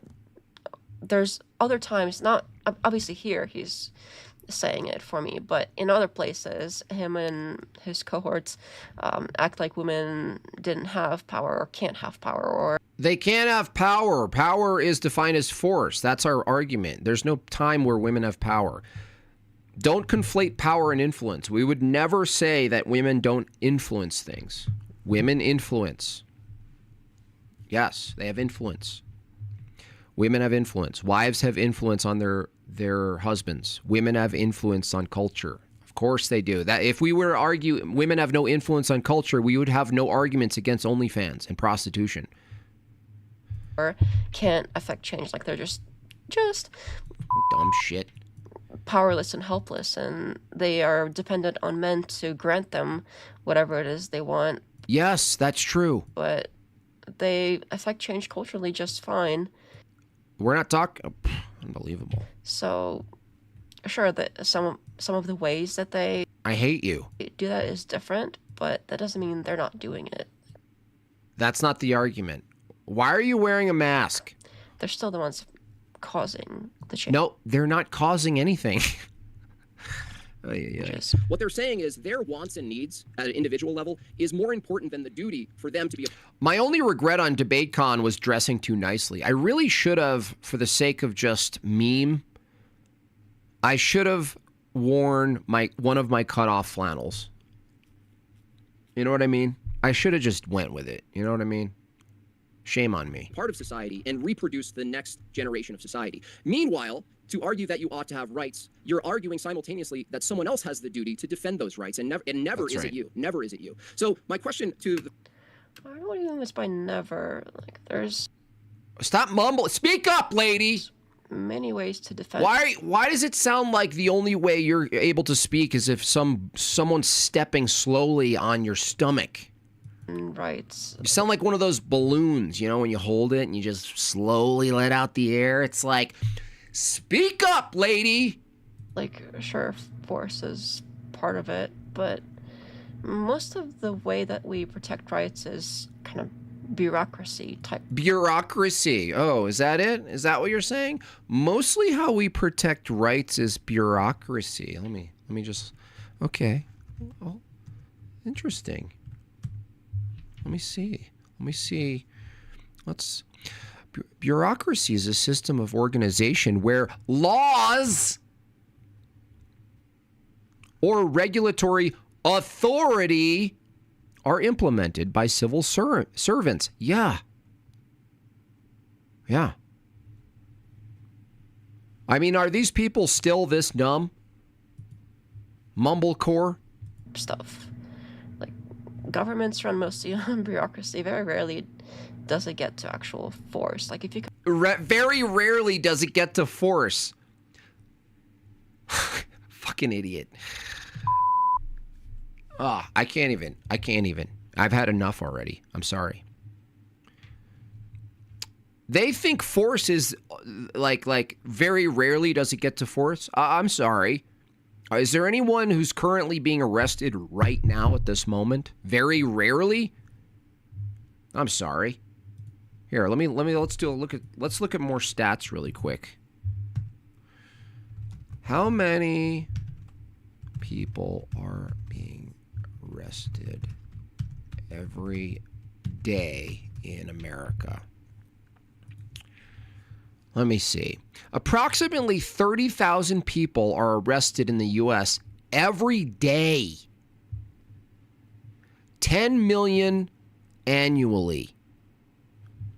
You fucking idiot. Jim Bob trying to finish a review video challenge. I can't do it, dude. You know who I like reviewing now, though? A little bit? Ass Man. I like reviewing Ass Man Gold. What is he? This is going viral right now. Yeah, let's look at this. Anything going viral in Normie should help me. You know, I'm learning. Been getting mad at this clip. I'm gonna watch it. Let's see it. These like lovely sort of small towns in England, Scotland, Ireland. They've been like sort of living their lives quietly. They're like hobbits, frankly. It's like the scouring of the Shire. Bro, yes. Oh my God. In fact, J.R.R. Tolkien based the hobbits on people he knew in World War I in small town England. Well, because they were just like lovely people who like to, smoke their pipe and. Osmond Gold is the new Walter Cronkite. That's really funny. And have. He's always sipping a giant soda. It's like so over the top. It's like the most over the top thing ever. Nice meals and everything's pleasant. The hobbits in the Shire. So he was talking about. Who did he base the orcs on? Places like Hertfordshire, like the Shire is around in the Greater London area. Yeah. Oxfordshire type of thing.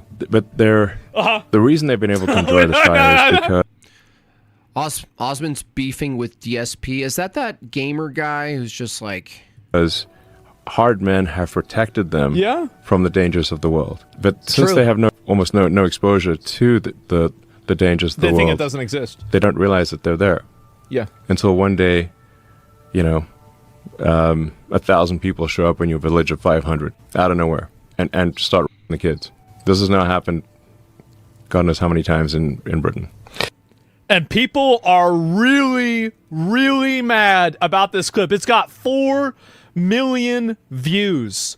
And do you know what I've been seeing a lot of people doing?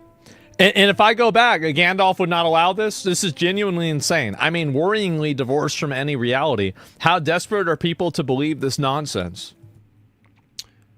I don't even understand what the controversy would be. That's like, in fact, it's like a compliment. It's like a euphemism. It's like using some sort of like symbolism of people groups and being like, oh, it's like, you're calm and you're hobbit-like and you're gathered and you're alone and you're isolated and you got your own culture and you're not aggressive and you're not terrestrial, you're not out warring, you're not, you're just kind of living your little hobbit boomer life. If it was so fake and so inaccurate, why are there so many speech laws that prevent people from talking about it? Why are the other governments in places like Sweden and Norway not reporting the rapes and the different types? I was like referring to, the whole, well, it just comes back to what is the culture that's doing all the grapes, right? Now it's low IQ culture. Low IQ, low impulse. These are going to be a lot from Muslim countries. Now, I'm not going to minimize the massive imports to countries, especially like Italy and things like that, from the nearby Tunisia, the nearby continent, where people are still, chopping each other's tots off, and not because of the trans movement. Those people also seem to have low impulse control, even in America. Ruh-roh. Types of sexual assaults by the citizenship of the person. Why are they doing that? If this is so divorced from reality, then why are they doing so many things to hide something that doesn't exist? I don't, and you just see. It's crazy. Like, did you guys see recently, there's a new product that's like a pair of anti-grape underwear. That's their solution in Europe. They're like, well, I mean, we have to live with the Muslims and we have to live with these people imported from the third world countries. We have to import people who not only reproduce and create low IQ people, but they think it's a good thing, Daniel Kikachu. But instead of fighting mass immigration and the complete demographic exchange attack on Europe and now America, certainly in Canada, instead of combating the actual problem, let's put a Band-Aid on called some sort of grape preventative tight-fitting underwear. You kidding me? I mean, there's nothing more insulting to a nation of people to say, even though it's clear that the gang graping that's going on is habitually tied and associated to a certain group of people from a certain group of places who hold a specific kind of worldview, instead of combating them and saying, no more, we got to get them out of here. This is a problem. This was a mistake. Let's try to fix what we broke so far. No, keep importing them, but make the underwear stronger.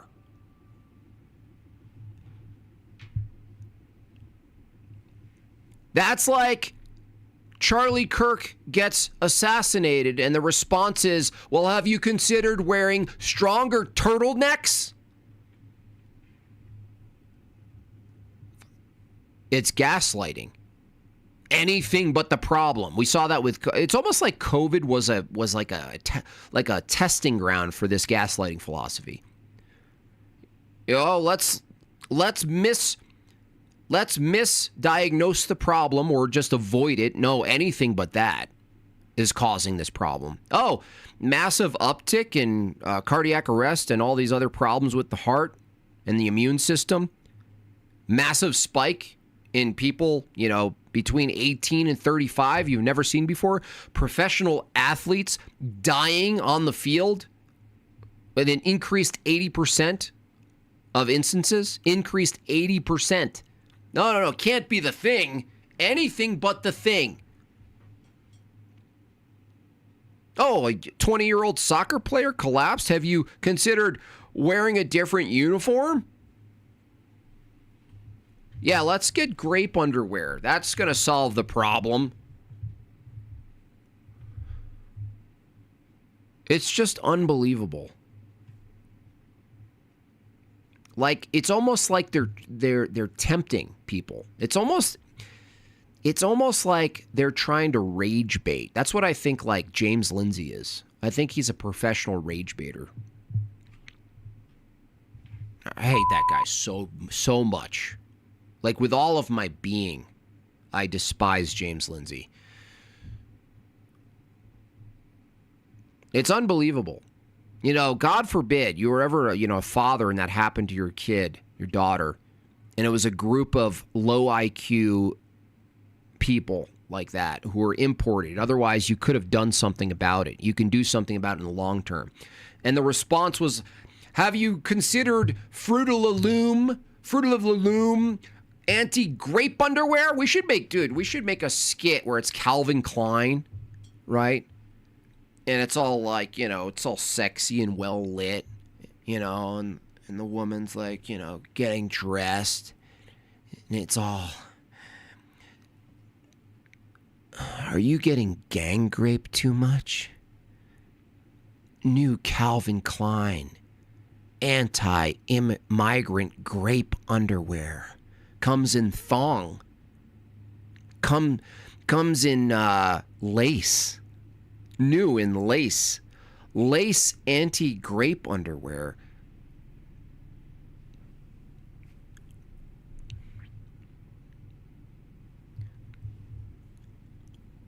What an insult.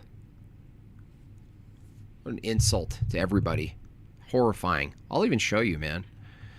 Anti-rape underwear. This is their solution. It's just insane. By the way, these aren't new. This is like already 12 years old, It's just unbelievable, man.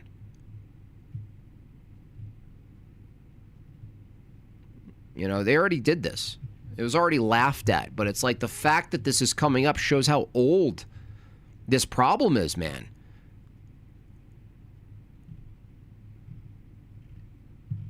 It's horrifying. We got 12 years, 8 years. This is all just recycling. We've been recycling the same problem. This is probably why I think like news and talking, and I'm in on this too. I'm a part of my own, targeted criticism here. As at some point, reporting on the problems, in this case, caused, by mass immigration policies, this kind of incompatibility of culture and values. It's almost like they're able to recycle the problem as long as we're only talking about it. You know what I mean? Like if we're only ever talking about it, and that's what it ends up being, is just pure commentary, they can do this for 15, 20, 25 years, 50 years, where we're like, oh, let's talk about the problem again. There's got to be a point where talking ends. Now, it could be policy, because policy is where talking ends.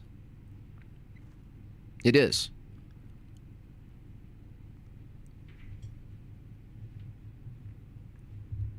Like, if you hold an ethical position, if you hold a theological position,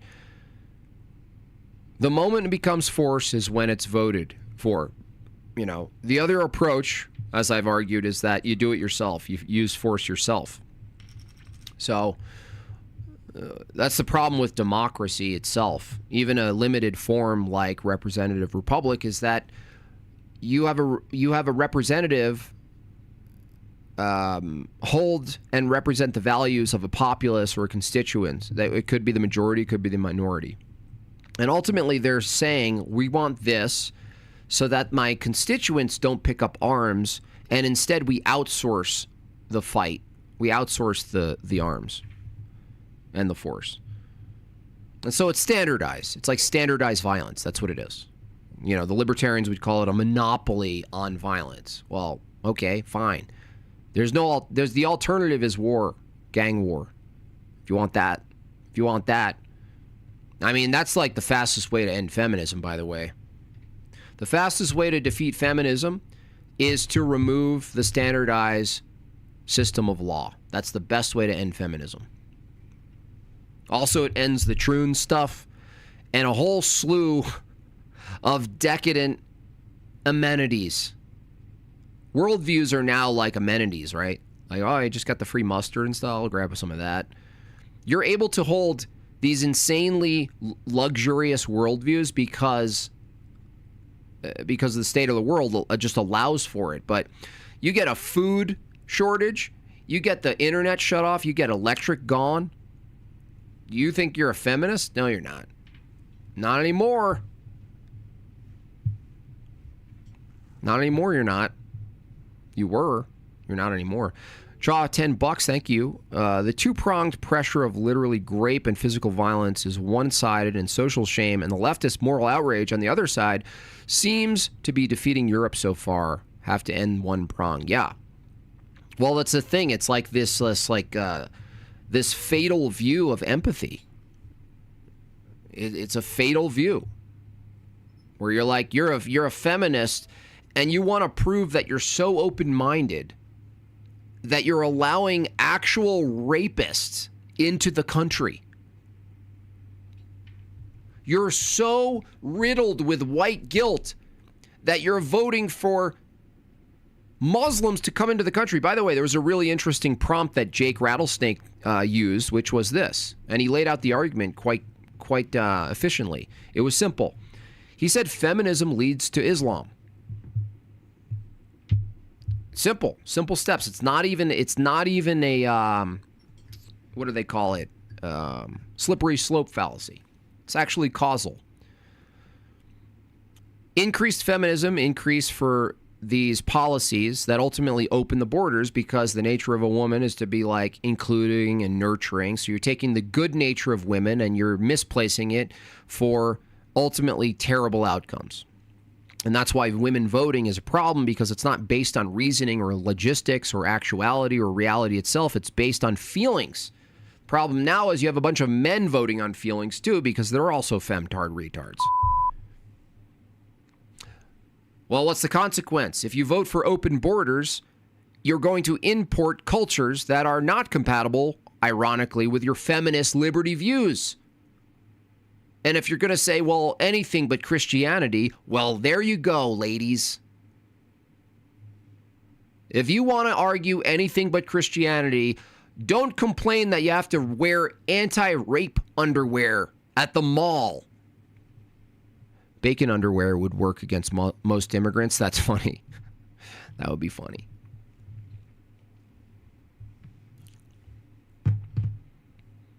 It's so dumb.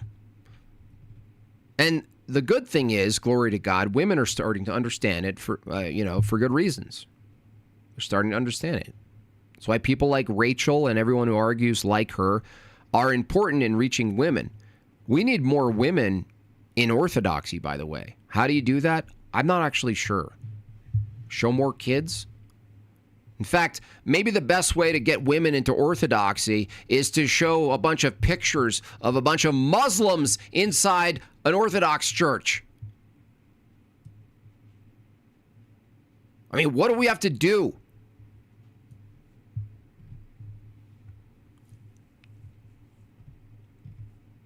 Pig spray? That's funny.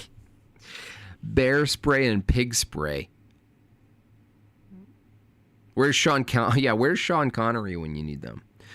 The other thing is that we have to understand is that people like Daniel Pikachu, dirty, filthy rock licker, he's telling you what's happening. They're going to invade your country. They already have. They're going to multiply themselves and make retarded children.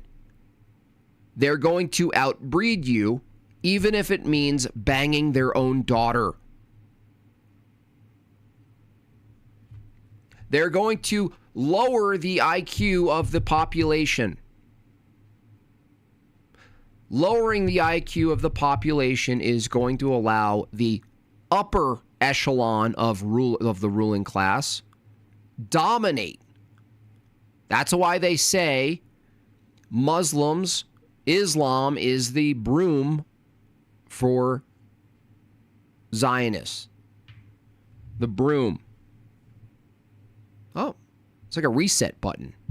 You know what I mean? It's like a way to create a reset button for civilization. That's like a great reset right there, dude. The great reset should be called the Great Retard. Fuck.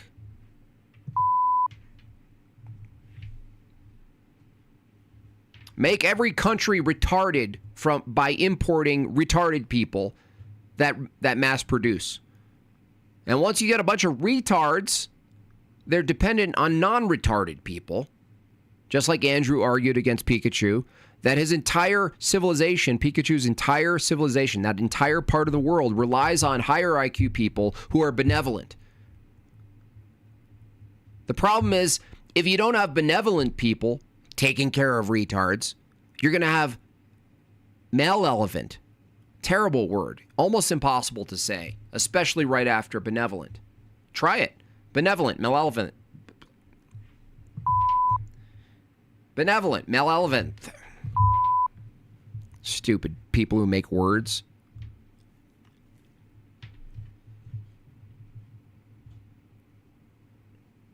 Unbelievable.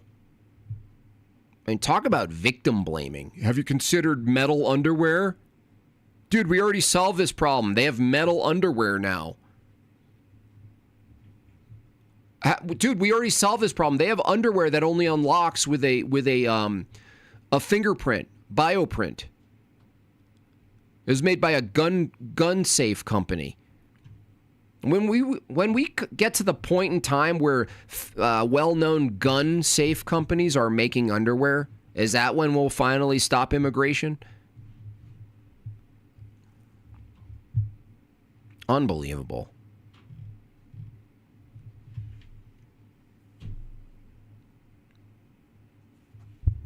It's just such a shame. And the problem is, like, the people who are running things are already the product of feminism and liberalism and progressivism. Their minds are just, they don't even know they're in the enemy's web. They're like a bunch of dumbass flies. It's like a fly being caught in a web and the spider is Islam. And because the little fly is holding a flag, a rainbow flag, it thinks it's not going to be eaten. I should draw that. Remind me. Write it right now. It's unbelievable. Fly with a rainbow flag. Islam, Black Widow with a beard. Draw a Black Widow with a little stupid Muslim. Why are Muslim beards so stupid, by the way? I'm moving away from Mormons. I'm still going to debate Mormons, but I'm back to hating Muslims. Pikachu calling Andrew a blue-haired libtard made me cry laughing. It was funny, actually. He did a pretty entertaining opening, but he's dumb. I wanted to ask Pikachu, why does he live here? Why doesn't he live in what he calls the best civilization, which is the lowest IQ? Why doesn't he live there?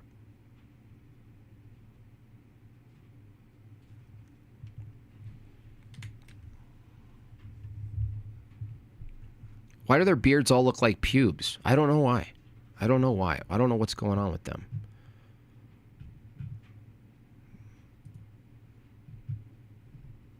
That's why I say there's going to be a war, and I don't know if it's physical, but I mean in my lifetime. But the war is ultimately with people who call themselves conservatives. That's the fact. Okay, it's not a black pill. That's the reality. Thank you, Vagine. You're going to fight people who propose to have your worldview, because the people who propose to have a conservative worldview are on board with this immigration. Even Trump being like, well, we need smarter these people. No.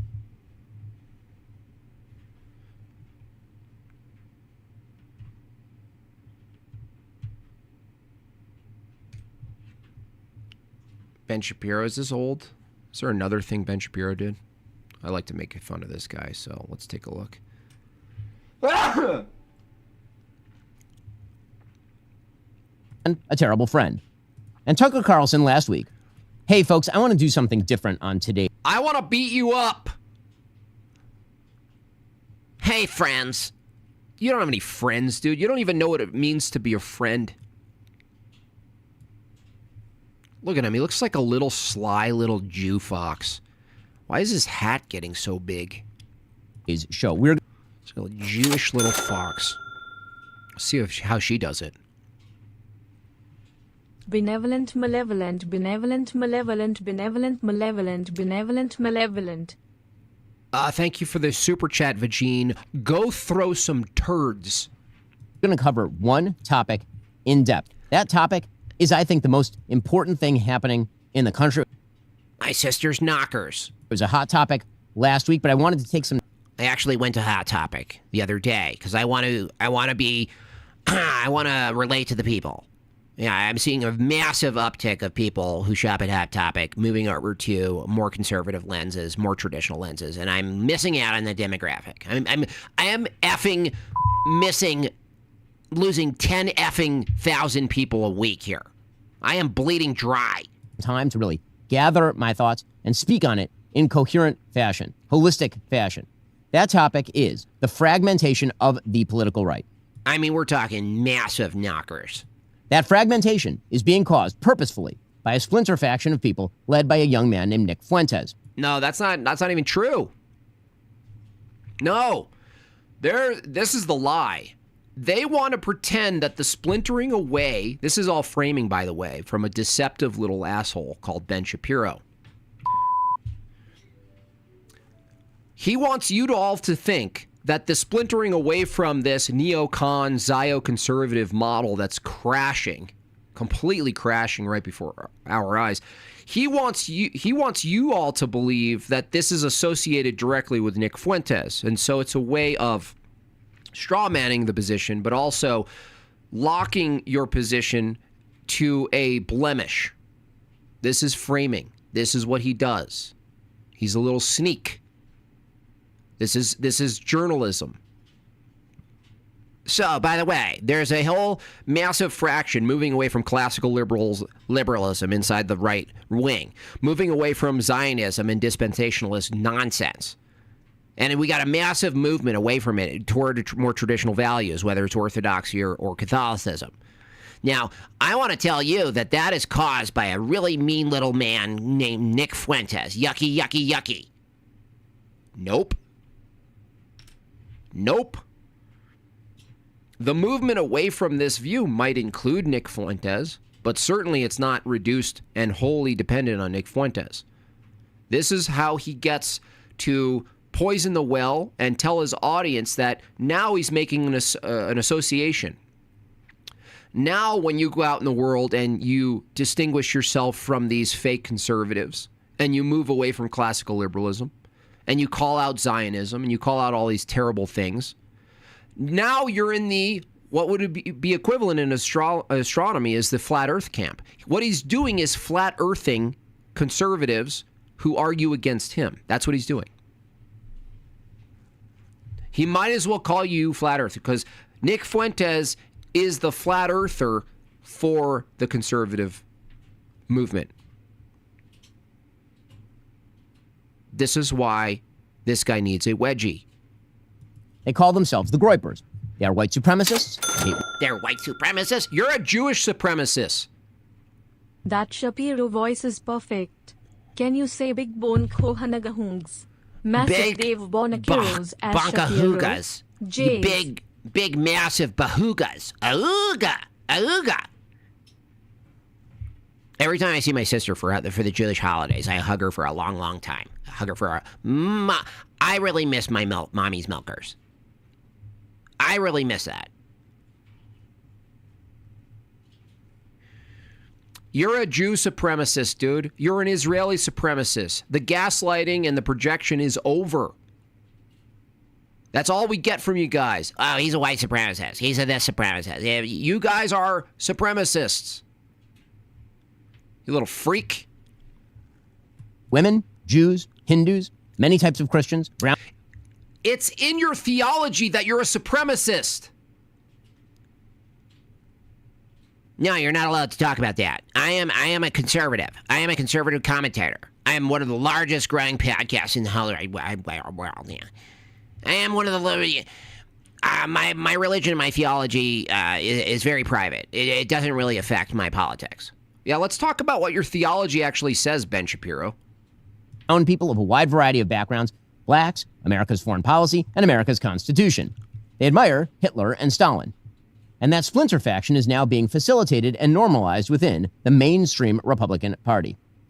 The main agent in that normalization is Tucker Carlson. Yeah, he's trying to drag us into Nick Fuentes' world, right? Now, I wouldn't even, I can't speak on whether or not some of these people are bad actors or they're hired opposition or whatever. I mean, that whole world is so speculative, it loses me. But I mean, if you look at it from this position, like if there's a way to discredit the authentic dissident right, which I think there is an authentic based dissident right that's not Nick Fuentes, that's not the Groypers. I would actually argue it's possible to argue that the based dissident right, the only one that actually matters, would be Orthodox people. Now, you could kind of slide in some more cultural Catholics who fight against a bunch of stuff, but that gets into another more rigorous debate about theology. But in general, it's a theological position that's fighting a theological and ideological war against classical liberalism, which Ben Shapiro is the pirate for. He is the Jack Sparrow of classical liberal conservative Zionism. Who is an intellectual coward, a dishonest interlocutor, and a terrible friend. And Tucker Carlson last week was aided, abetted, celebrated for normalizing Nazism within the Republican Party by the mainstay organization of the traditional right, the Heritage Foundation. Now, before we explain what's been happening, let's make one thing clear. This is not about free speech or I want to make one thing clear, and the most important thing. My sister has giant kahungas. Cancellation. It was never about free speech or cancellation. Free speech has a definition, the right to speak free of governmental coercion. I believe in it, of course. I've always defended it. Criticism of bad speech isn't... I wanted to actually sell you on a new patent I have. The patent is, I took a mold of my sister's huge knackers, and I made a large dispenser of Manischewitz wine. What would it be like to get your Manischewitz wine straight from the knockers? In fact, just a form of free speech. Cancellation also has a definition, the banning of particular people, including people like Nick Fuentes, from platforms like X or Facebook. I believe that Nick Fuentes is odious and despicable, but I've never called for his cancellation, and in fact, I've called for his restoration to those services, despite the fact that I think he's odious and despicable. It is... See, this is really the core of his whole... Look at that fucking face. Oh my gosh. That is a face only Lucifer could love. That is a face only Moloch could love. Look at that face. Ugh. Get out of here, bro. Put him on a train to Israel.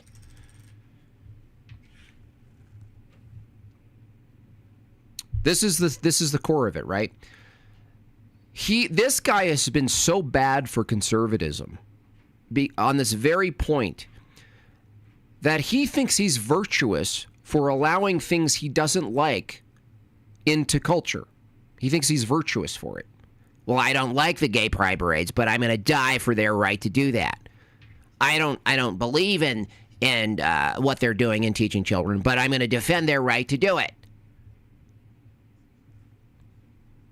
I don't like public degeneracy, and I don't like gay marriage and all these things. But they have the right to do it. I mean, I'm going to give them. We live in America. This is the most important thing. And he just said it again. He just admitted it again. I find these people despicable in culture, and I find them horrid, and I find them degenerate, and I feel like they're actually ruining the culture and society I live in. But by all means, let me support them and make sure that they're able to do that. Notice he doesn't take this approach to Israel. If you took a purely classical liberal approach to Israel and it extended to other cultures moving in and diluting your culture, suddenly he's like, well, no, not that way. I mean, this is different. I mean, we're an ethno state, so I mean, it's different. Knockers. Not cancellation to draw moral lines between viewpoints. In fact, we used to call that one of the key aspects of conservatism. It is not cancellation to refuse to signal boost Hitler's supporters like Nick Fuentes. It is not cancellation to criticize Tucker Carlson for rhetorically fluffing Nick Fuentes and other anti-American crackpots. It's not cancellation if you urge others to stop promoting those who rhetorically fluff Nazi apologists. Those are all elements of free speech. And anyone who says differently is lying to you. Well, interesting. I thought it was free speech to be able to openly criticize Israel or Jewish theology, Talmudic theology, rabbinical theology on college campuses. Ben Shapiro, what happened there? What the hell? You're calling everybody anti-Semitic who merely does the thing that you say you're so high in principle. You scumbag. I can't even look at this fucking guy anymore.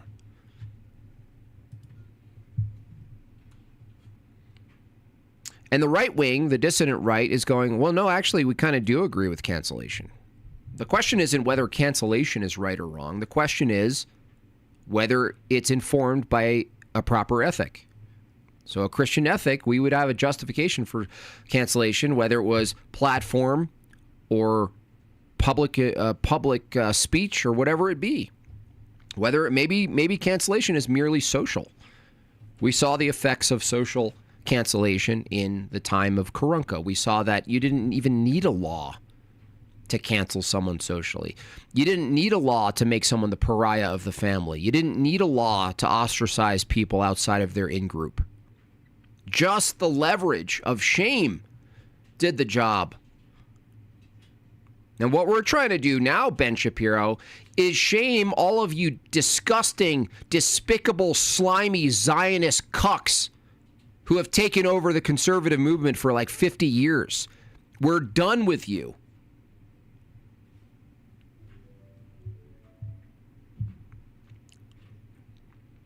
Notice how Shapiro fails to mention bagel bankers funded the tiny mustache man's power. Yeah, well, I mean, true history of that war is you got to go find it now.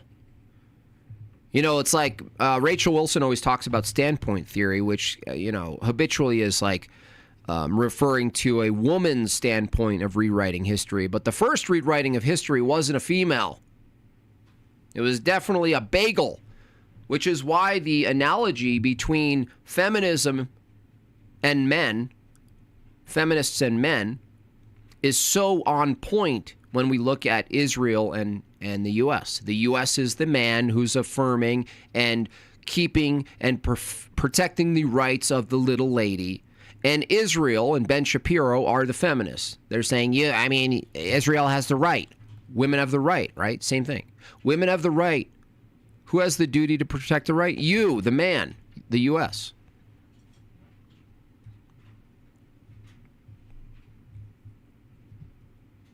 It's so pathetic. And all you do is you go, well, maybe the 19th Amendment was wrong. Well, cool. Well, what's equivalent to what's the analogy to the 19th Amendment when it comes to our relationship to Israel? Hey guy, hey American guy, hey Western man, dump the OF chick.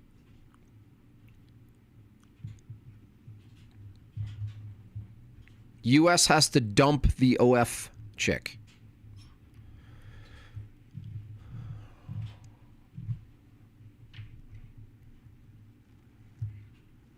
It's disgusting. Ben Shapiro is an OF chick.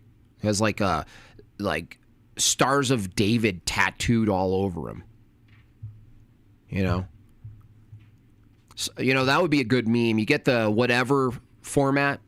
I should draw that. It's the whatever podcast, and the OnlyFan chick with her tits out is Israel, and the base Chad guy is the American. He's wearing an American uniform, whatever. It's the same shit. It's just at a macro level. It's disgusting. Only bagels. Anyway, the good news is that we're kind of winning. To watch Ben Shapiro and the rest of these people spurg out from their long-lived, strange relationship with Israel, the Mark Levins, these people who are getting older, who are losing their ground, glory to God. Yes, they're enemies. Sure. But the fact that they're spurging out and making all these moves is indicative of them losing. The fact that he's adopting Matt Fradd, optically is that's good news to me. Also good news to me is the $20 that just came in. Star of David tramp stamp. Yeah, for sure. Yeah. Nose ring. Bunch of big nose ring. I should draw Ben Shapiro as that chick. Just has big tits. Still Ben Shapiro's face.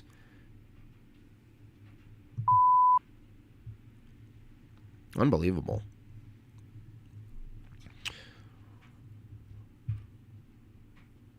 There are worse views than Ben, though? That's stupid, Mike. What kind of statement is that? It's like saying, there are worse crimes against children than molestation. It's like, and?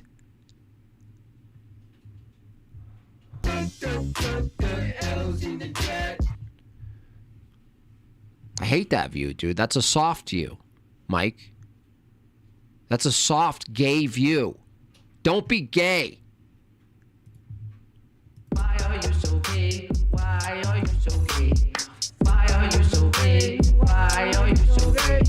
Why are you so gay? Why are you so gay? Why are you so gay? Why are you so gay? Why are you so gay? Why are you so gay? Why are you so gay? Why are you so gay? Why are you so gay? Why are you so gay? Why are you so gay? Why are you so gay? But there's worse things. But there's worse things. I'm gonna round you up too. Put you in a cage. Another 20 from Chaw. Thank you so much. It goes Israel, your non-Jewish God. Ben's America, your family, animals, people Ben doesn't like. Get with the program. Yeah, that pretty much is the... What do you call those, too? Is that like a certain name for that kind of cascading, descending graph or something? Anyone have a name for that? Or it goes like... It's like a hierarchy of priority, I guess. Ben allows for the worst worldviews. Yeah. That's a good way of putting it, Smalls. You're like, oh, there are worse views than Ben. Yeah, Ben's view is the precondition for those views. Well put. Smalls, well put. Jordan Lofgren, $5, said in Discord, said again, I would pay money to see change my mind. The Jews are wrong about Jesus. See how many Christians get offended. Yeah, definitely. Online is crazy, man. I'm under the impression that there is a massive funded effort to over-represent sort of these Darby dumpers, these dispensationalist Zio views. Like I still don't understand how Andrew what is his name? Brandon Tatum. Is that his name? Brandon Tatum has been corrected so many times on this. And it's like they're like, la, la, la, la, la. They don't go, oh, interesting. It's not like they're getting attacked. They are getting attacked. They're being called names or whatever. But in the comments, there's people going, no, you guys have this wrong. This is a misinterpretation. This is a modern misinterpretation.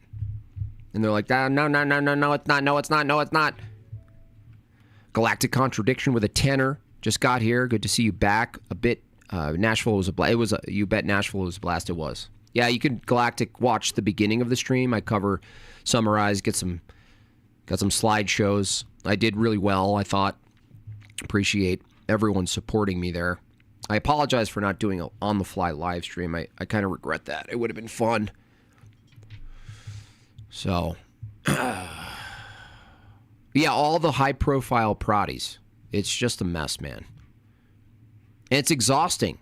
I think that's a part of it. Like, they have you online with your thumbs, in the comments trying to correct. I think for me personally, I have to restrict. I have to use my willpower to overcome this desire to respond to everything in text.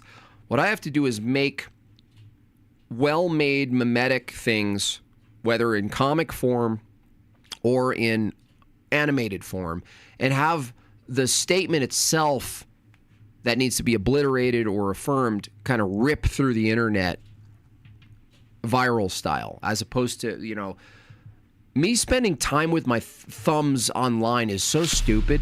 It's so dumb. L's in the chat for me, actually, for that. It's real bad. It's like, what am I doing? Like, how well thought is the opposition to say, hey, the creative people who could make stuff, let's get them typing with their thumbs. Let's get them wasting time with bot accounts on X. What the hell is that?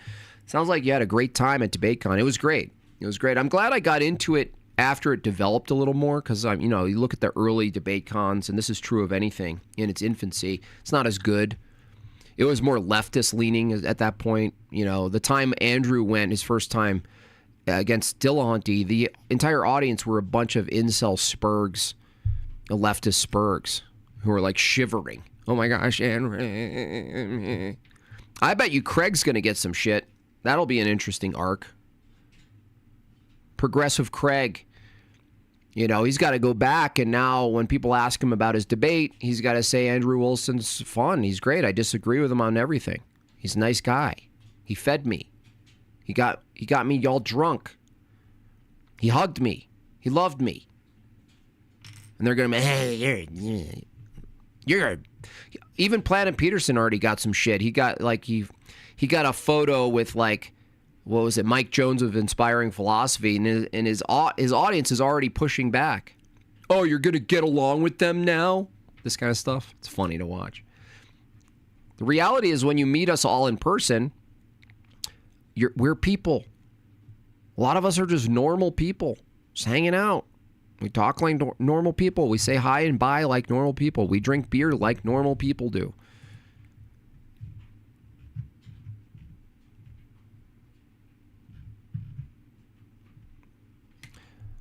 Why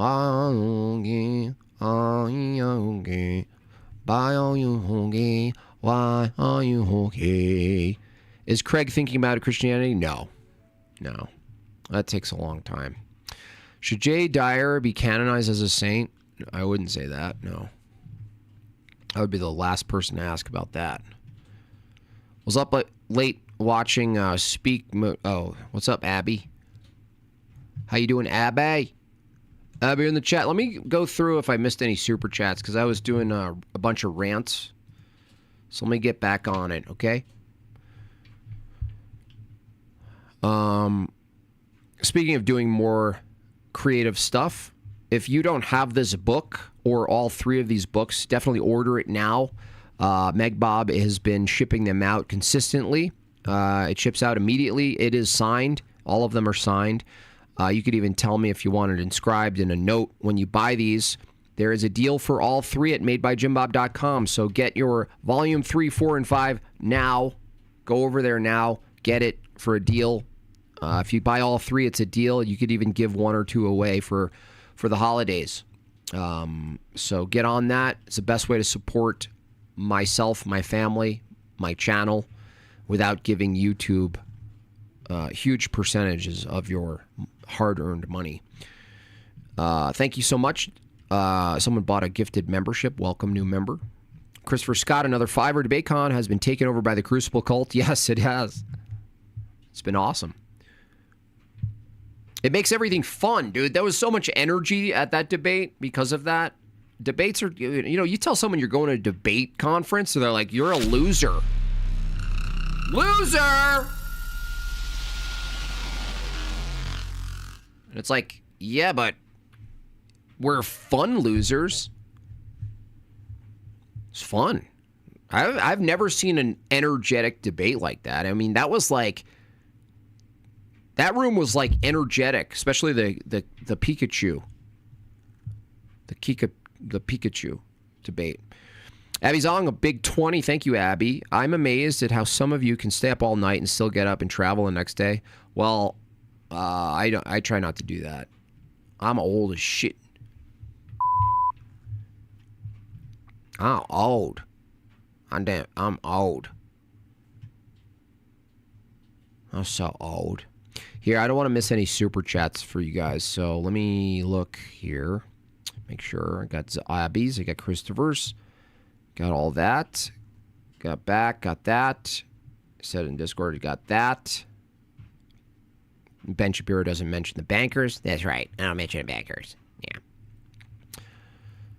Making Tucker Carlson like the enemy is hilarious. You know what I should do? I should do an animation of Tucky Carlson with a little Hitler mustache. You think that would be banned? Because it's not Hitler, it's Tucky. And he's just laughing. It's like, I don't know. Maybe they got something right.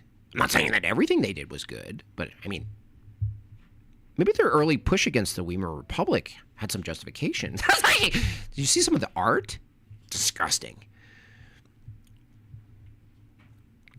I mean, I looked up someone named Magnus Hirschfeld, who was an absolute pervert, who was doing some really disgusting things at the time.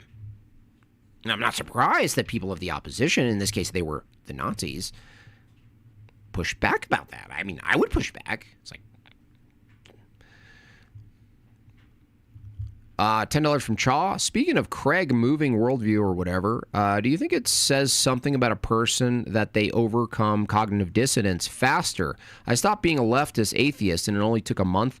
Yeah, there's something there. I wouldn't know how to measure that, Chaw, but you can witness cognitive dissonance in real time, even if you can't like quantify it empirically. And you and I probably still experience some cognitive dissonance with different categories of life. But when you see it, I don't know what it is. I don't know if it perhaps could be a spiritual experience that breaks the wall down. So, you know, let's do some speculation. I told you guys about this very moving moment between Craig and Andrew. Craig had lost his mother fairly recently, and it was still affecting him even at the conference. And, you know, he needed human compassion. He needed a hug. He needed something that transcended a description. And he got it. And he got it from the meanest man on earth, aside from Jay Dyer, Smokey Man. You know, and that's like, I would say that for some people, that is a religious experience. People think religious experience means like, you saw something, you saw an orb. Your mother's a maka. You saw an orb, or you saw this thing, or you know, it's some sort of like, you know, a spiritual apparition, or you heard a whisper or something like this. Sometimes just the most human thing to do, the most human experience, the most rudimentary experience between two humans ends up being a thing that can break your cognitive wall down. That's why we say it's a spiritual warfare, not an intellectual. That the failure to understand something intellectually sometimes isn't intellectual. It's something else. It's a spiritual fight. It's like a cage. It's like a protective cage, a spiritual protective cage. And a lot of times it's built by some pain in the back. Something, bad experience, things like this. Ben Shapiro, you will receive a free calendar of my sister's Gazungas. Aunga. With a lifetime membership to the Daily Wire. That is right. I mean, they are massive. They are massive. They are massive leche pillows. Massive. TV $10. It was a little surreal seeing people I watch online just walking around. Yeah. I had a great interaction with Andrew. In person, he's more like a normal blue. Yeah, that's what he is. He's like a normal dude. You know? Normal. Totally normal. Massive. Gazungas. Gazungas. Yabbies gazungas. Two-prong, I got that. Shoulder, got that. Who is the shoulder bum on the right? That's funny. Got that. Gotta make sure I get all my... I must acknowledge every super chat.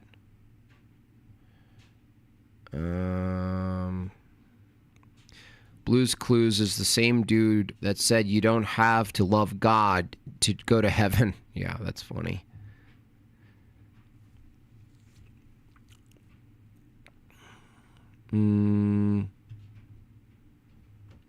Oh, super chat from Danes. He says Southern Baptist, but I agree with 99% of your criticism of us. If I could reconcile the issue of Mary and the sainthood, then I'd probably convert. I don't know if you're still here, Danes, but I don't know what the problem is when you say Mary and the sainthood. If you're arguing that Mary can't be sinless through grace, then there's a limitation on God you're putting. Sainthood is merely being like God. So you're saying, or are you saying we can't be like God? And if we can be like God, are there not necessary statuses of men who came before us who are examples of being like God?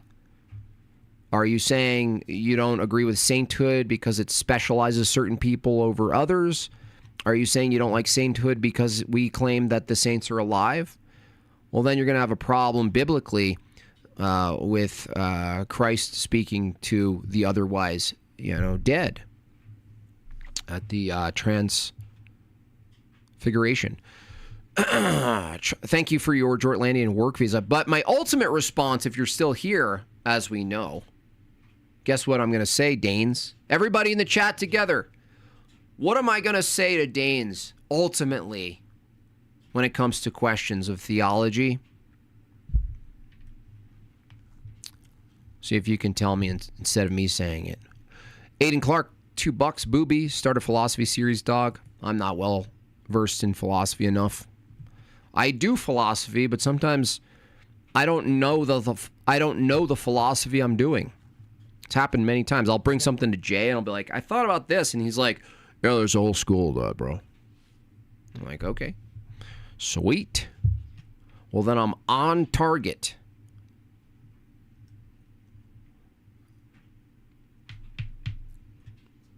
Good question, though, Danes. If you're still here, really, seriously, go to liturgy, because any answer you get, if it's filtered through your Protestant view, Southern Baptist view, then you might not get it. You might not. Honestly, you might not. You might get an answer and you filter it through your view. It's just like talking to a naturalist. So you're like, you give this answer or a proposition and they go, does not filter through my naturalist presuppositions, does not compute. And then you're like, okay, well, experience is the thing is ultimately going to change your interpretation of things. So, what else we got here?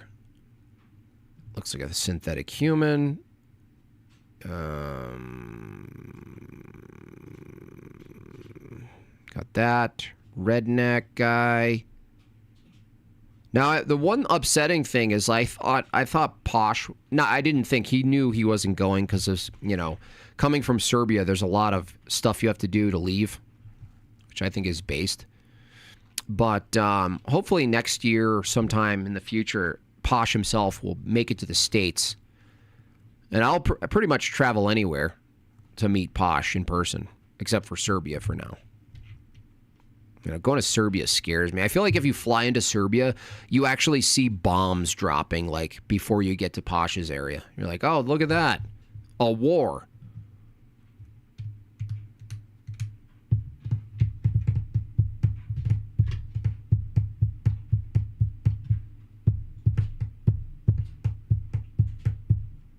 Gazoongas. Aunga. Is Jay Greek? No. No.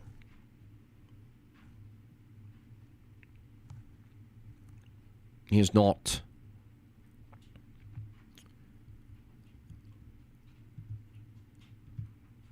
Brocore? That's funny, Brocore. So, Brocore.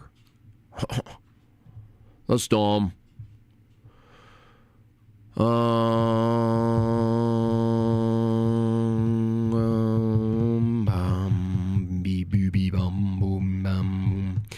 Dangerous Loaf makes a good point there. Read that comment in regards to intercession. The misconception that's always there, right? Always there. Study of stuff. What's going on? Study of stuff. I still have to go on your channel, dude. We got to make... I'm sorry. I apologize. That's all on me. It's just overwhelming. Constant scheduling, moving around things. So, DM me, we'll make that happen. Johnny Chang, oh man, that hurts my soul, Jordal. Johnny Chang hurts my damn soul. They're massive and well proportioned. Yeah, that is a fact. Facts don't care about your feelings.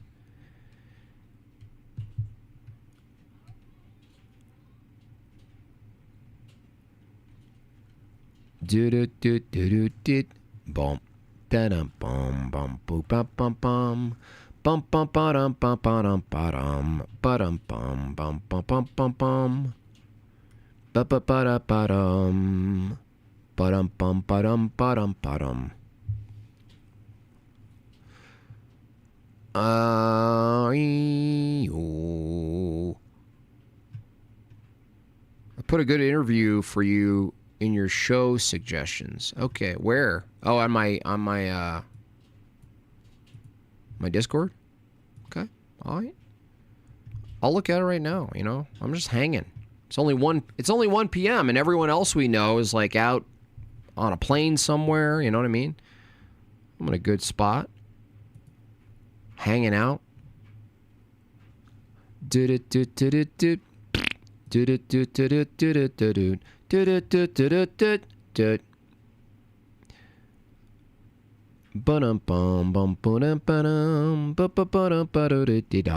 Oh, this one is a heated debate with American Nacho. Shout out to Nacho, it's so fun. I told you guys.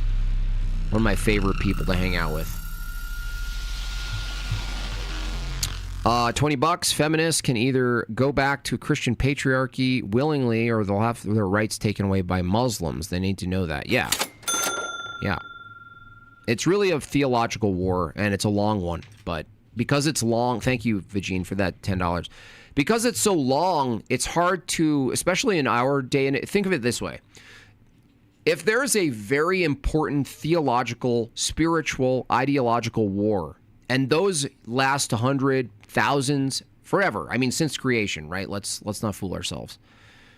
If you live in a world like we do now, which is all about immediacy, it's very hard to navigate and participate at a long-term level, right? On a mass time level, some warfare that's mass scale time. It's very hard to engage. Because everything's short-term thinking, short-term immediacy, conveniences. What do we do? Even the bits of information we get are short-term. These little percolated bits. Oh, another bit, another bit, another bit, another bit.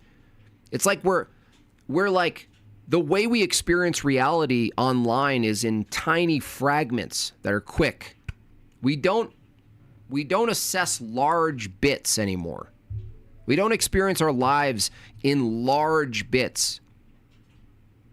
And I would say that when you did experience life in large bits, large frames, not small frames, not speedy frames, that you would probably be able to assess longer term problems in a different way. You think about them differently. You're accustomed to looking at them from a wider scope of time. And now we're trained to view things in a shorter scope of time, trying to tackle problems that are long-term. It's wild.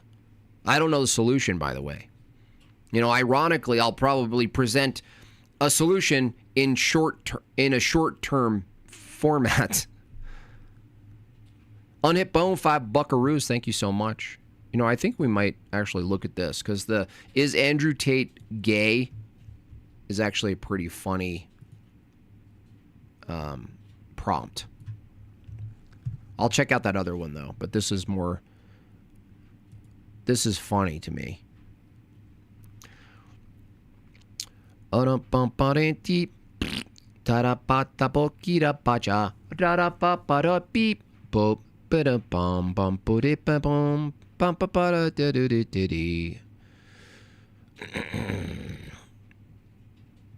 Is anything we know about space correct? I'm not sure.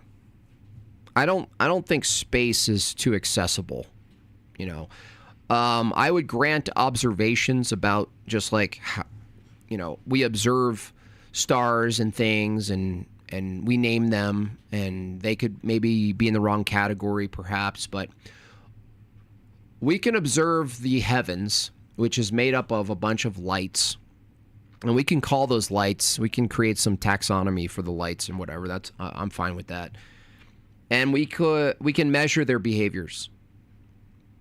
As far as anything else that's claimed to be science, I disregard it, and so did Copernicus, so I'm not alone.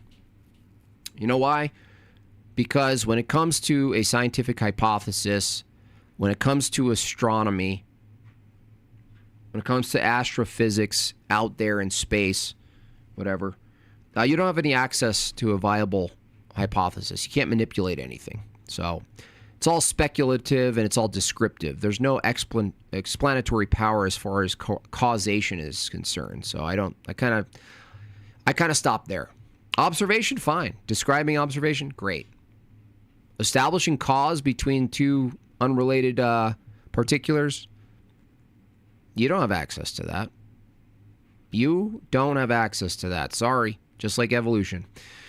Chaw, another $10. Super generous today. If the war is a massive timeline, clearly is, and grasping it all is very complex, it is ultimately then driven by spiritual forces, ? Or a general direction resulting from short-term preference? That's a good question, Chaw, because what it does point to, which orthodoxy can answer, is teleology. Dysteleological. So you can't approach a teleological problem, which a spiritual long-term problem would be, with a dysteleological, more immediate local solution. It's almost like, what do I say? Addressing spiritual issues with temporal remedies is a category error. Maybe something similar could be said with long-term issues aren't just pragmatic or logistic. Long-term issues are teleological issues.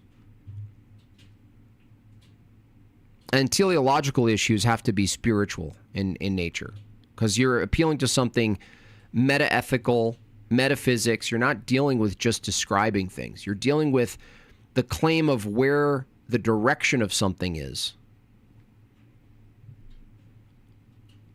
So there's something there. Now, I don't know the threshold, Chaw, because that's an interesting... It brings in a really interesting blurred question, which is like, at what point is something long-term versus short-term? I can't answer that question. Vagine bows and gives Jim Bob his money. Thank you. Thank you, Vagine. Bow and give me money. You know what I mean? Like, what's the threshold of long-term? When does something become long-term? That's totally arbitrary. I can't tell you that. But it's like one of those things where you're like, well, I don't know where it is, but we know when we try to assess it that it is. We don't know where it is, but we go, yeah, that's longer term.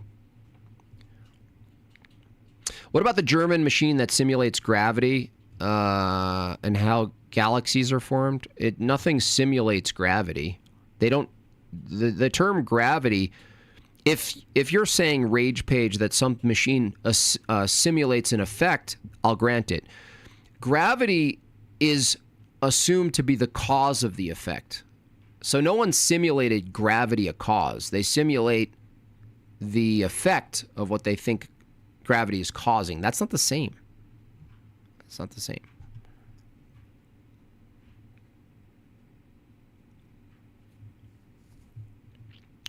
Sorry for the question. No, the questions are good. These are good questions.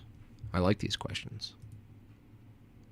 All right, let's take a look. Because little VOR here, fun guy in the middle there. But this is like a really funny debate about Andrew Tate being a flamer. I want to ask the panel this. I want to go one at a time. Just really quick answers here. Just think of it really quick. Jordan Peterson, I remember he actually dabbled in the idea of running for Prime Minister of Canada at one point. Andrew Tate did the same thing over there in the UK. Now, I'm going to ask this question.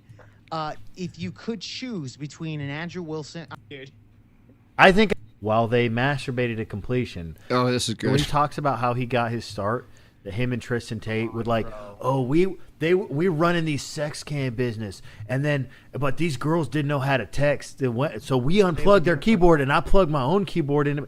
You're basically saying that you sexted with other men while they masturbated to completion. Mm-hmm. That's gay as fuck, bro. You can't undo that. You can't I gotta zoom in on Jake on this. This is funny, dude. Look, Jake, dude. VOR, Jake. I met you in person. Super fun time. If American Nacho says, if you're texting a dude and your goal is to try to make him finish on the other end there, if you say that's gay and your answer is hold on a second, is it gay? Maybe it's not. They're talking about Andrew Tate because, Andrew Tate is presented as like this red pill, muscular dude who's like leading men. And you look at everything he does and it's very questionable. In fact, think of it this way. If the majority of my audience, which it is, male, shout out to the females out there, if the majority of your audience is male and the majority of your time live streaming is shirtless and muscular and all greased up, right? Think about that. You're like, oh, I can't miss a Andrew Tate live stream.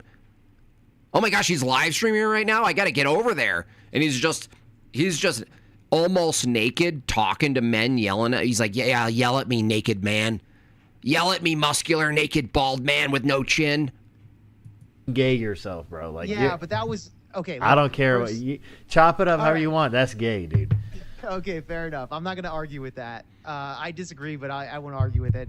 So Nacho's got Peterson. Let's go to Miguel. Who do you got? Peterson, Tate.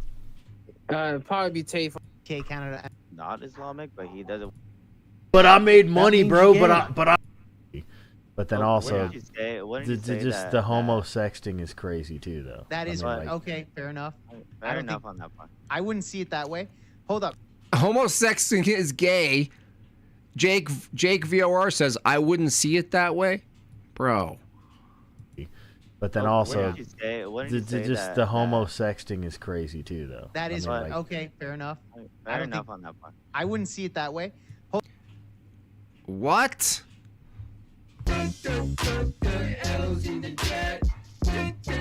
What the?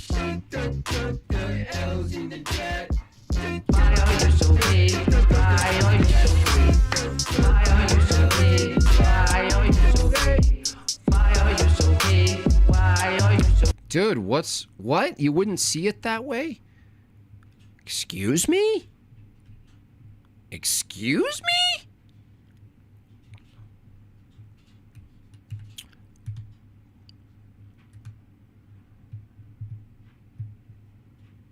Hold up, really quick, OJ. I want It's to only get to one. Terry. It's only one way to see that one. Oh, man. sorry, yeah. You know I'm what I not mean? looking If you pretend to be a girl and sext a dude, and you know what they're doing on the other end, like, okay, would you? Do but that? I made money, That bro. means you But I'm rich, dog. Like, bro, I'm good. But on Nacho, if you could send a sexual text to a guy, and he Nope. thinks it's a woman, and you get fucking $5 million from that, you can You're take care of your gay, family. dude. No, You're just gay for $5 million. No, because then imagine like sitting your kids down, dude.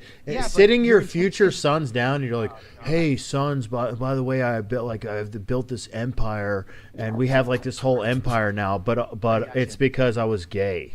But like, don't you think intention matters, though? Let's be. Intention matters. No, dude. If your intention, look, dude. If your intention, you're drunk, right? You're drunk, right? It's last call at 3 a.m. and you're so drunk that you're talking to a creature, and you think the creature, you're shit faced. You're like, oh well, the creature looks a little bit like Laura Loomer, but who knows?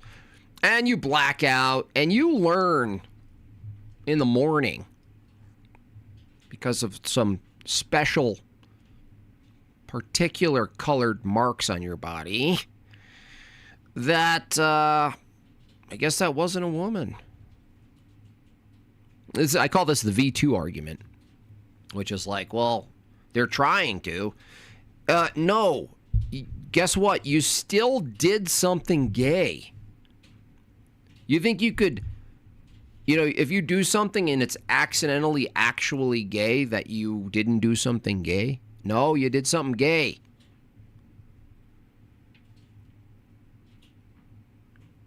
Like when Alex Jones was talking to Blair White and he was like, my biology is telling me you're a woman. What he's saying is, I'm being gay right now. Be honest here. The intention matters. I don't think Tate was I doing that for agree. the sheer fact of him trying to be gay. No, it's even worse. It's making money off of these fucking lonely, pathetic men. That's worse. Has nothing to do with homosexuality. It has everything to do with Dude, money. It's Oh, so if you do gay for pay, it's not gay? Dude, Jake, what happened to you? I almost don't want to know. I don't even want to press this guy on it, Jake. I don't want to press you on it. I don't want to hear what you have to say in order to defend this, because a lot of times, I'm just saying, a lot of times it's post hoc rationalization. It's like, no, but it's not. And what they're really saying is, it wasn't. Well, dude, what'd you do, bro? What'd you do? Gay. There's no other way to chop it up, bro. Yeah, you did gay shit for money, bro. Abe agrees with you. You're gay for pay, dude. I mean, it's just there's It's only not one. gay for pay, bro. He's not sucking dick. There's no penis going up his ass, bro. Dude. See, Jake, what did you do?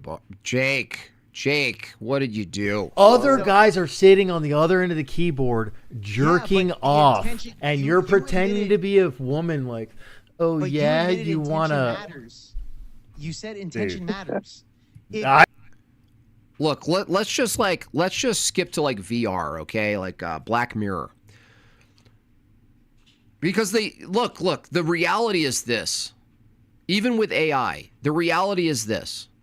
Whether it's a fully AI thing, let's say you get in one of like those like sensor suits, that Gollum from Lord of the Rings was made from, Andy Serkis got in the little sensor things. Let's imagine a dude could perform. And because of the technology, it allowed the behavior of the man who's in a suit, it actually transposed it into female activity visually for someone. And so I would say that's still gay.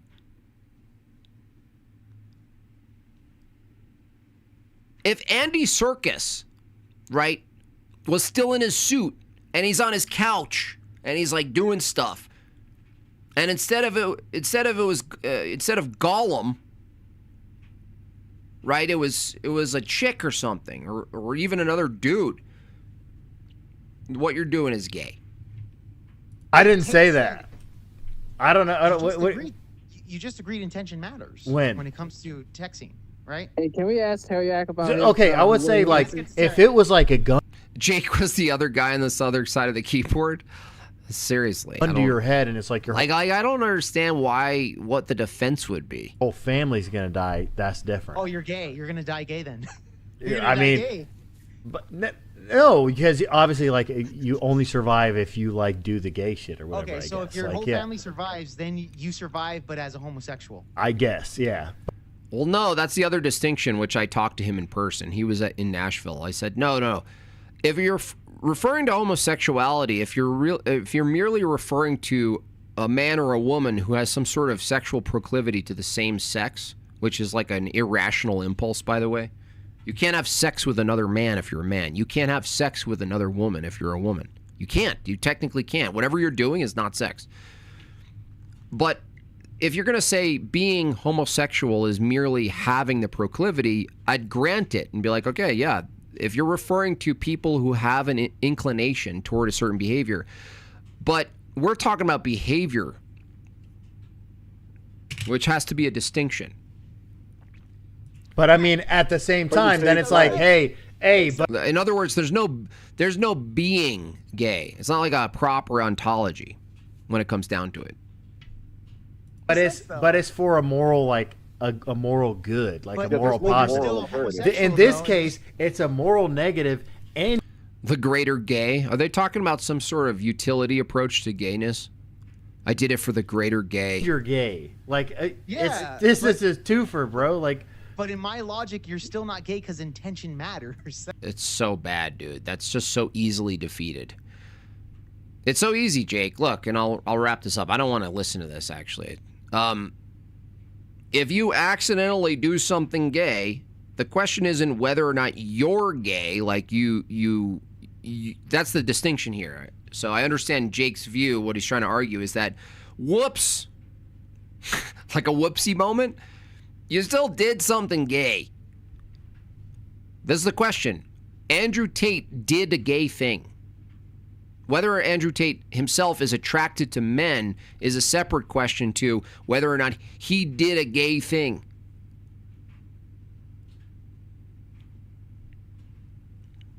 He did. American Nacho Atheist? No, he's Orthodox. But that's enough. I can't. Because I honestly don't want to spend any more time talking about Andrew Tate being gay, which I think he actually is. I do believe he is. I do say so. That is what I think. Okay? Why are you so gay? Why are you so gay? Why are you so gay? Why are you so gay? Anyway, what did I even miss? Is there anything I actually missed in the weekend? Anybody? Nothing? Here, let's see. Show suggestions. Moon landing hoax. Is that the one you guys were talking about? I see a bunch of things here. We got, I don't want to look at Destiny. I hope these people are irrelevant, honestly. I'm so tired of seeing it all.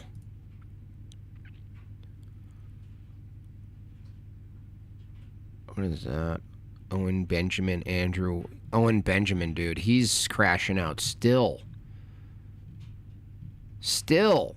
3+ years, 3.5 years, you guys, since all of that. Still bringing up stuff from 3.5 years ago. Just unbelievable. It's just amazing. Atheist live debate. Oh, that guy, Adam Friend. I've reviewed a little of that. I think that's it. I was gonna review. Who was it? He's so annoying. His monotone voice is horrific. So maybe we'll see how far we get. He's the ginger. He's a ginger. He talks like a real psychopath. What was it?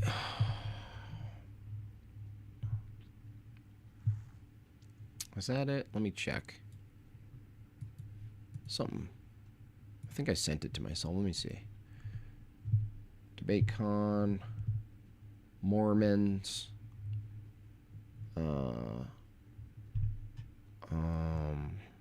First Amender. First Amender's so annoying. I don't want to hear him either. How okay, this is what it is. How psychopathy shatters Christianity. Oh, unavailable. Private, you jerk. Whatever, loser. Privated it. Yeah. Boo-hoo. Why don't you cry about it? Okay, well, that's not happening then. Well, I guess I'll just hang with the chat then.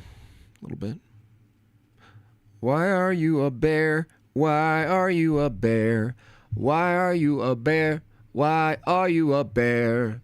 Is Owen Benjamin still around? Yeah, he just seethes online. He's got the lowest of the lowest of his base. Really low.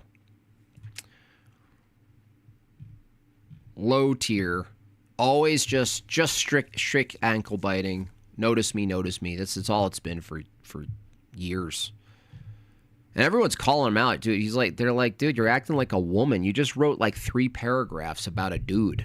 Who does that? Just type it. You have to type that with your thumbs, you know? Like a 45-year-old dad of 4 just like typing in his barn about a man. It's like, dude, your poor wife.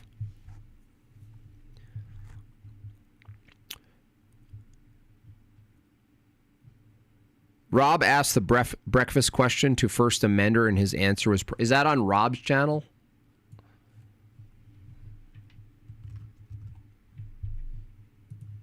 The First Amender guy is so annoying. That's the full debate. I'm not going to watch that. That's for sure. Did he eat breakfast? Here it is. Here we go. Amender, how would you feel if you didn't have breakfast? This morning, let's say. If I didn't have breakfast, I had breakfast. By the way, what did you have for breakfast today? Just curious. I don't know. It was. I had some eggs. I don't know. What relevance does this have? You don't know? You don't know the relevance? I had eggs. So you're not going to say after this video, oh yeah, I knew it was going on. You're legitimately telling us to the question of what if you didn't have breakfast that you had eggs? That's your answer? Legitimately?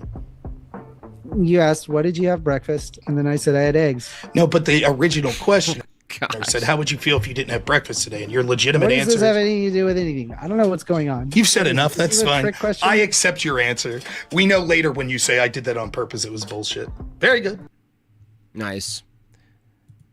Yeah, it's unfortunate that that question that's used so much. I know people are like sick of it, but there's a reason that it's always asked, because it's insane that people go, what do you mean?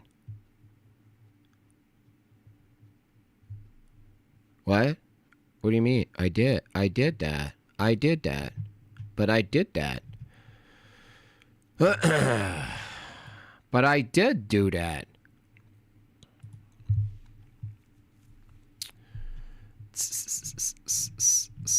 Well, I wish there was more to review from the DebateCon, but there isn't, because it's paywalled and I don't have it. So there we go. I guess that's, there's nothing else, honestly. What do you got in the chat? You got any things going on here? What's up, Lighted to Pour? What's going on, everybody?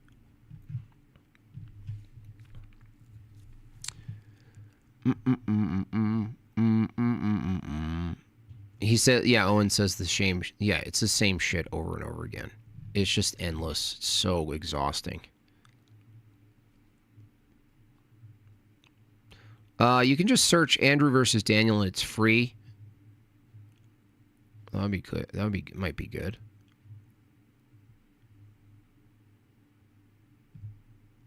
I just wish I don't have to wait like a month or longer for the 5v1. I think it was the highlight of certainly the 5v1s. Fun time. Steven Crowder.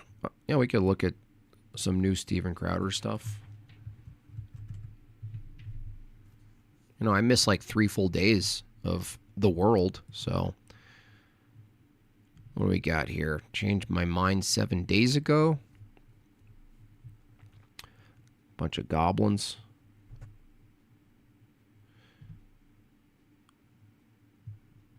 Mud Club.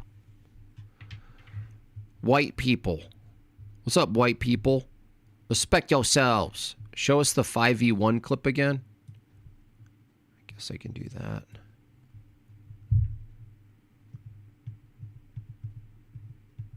Why are you so gay?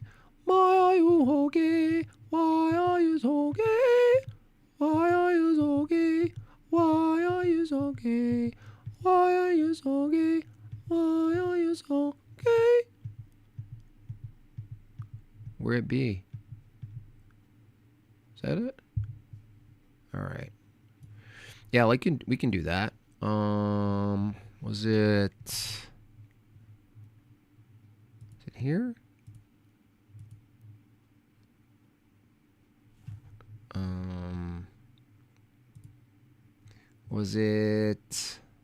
Is it this? Here we go. Okay. Yeah, here's a little clip from the 5v1, okay? The volume's a little low, but deal with it. Why do you need book to tell you that? You need something to tell you that, don't you?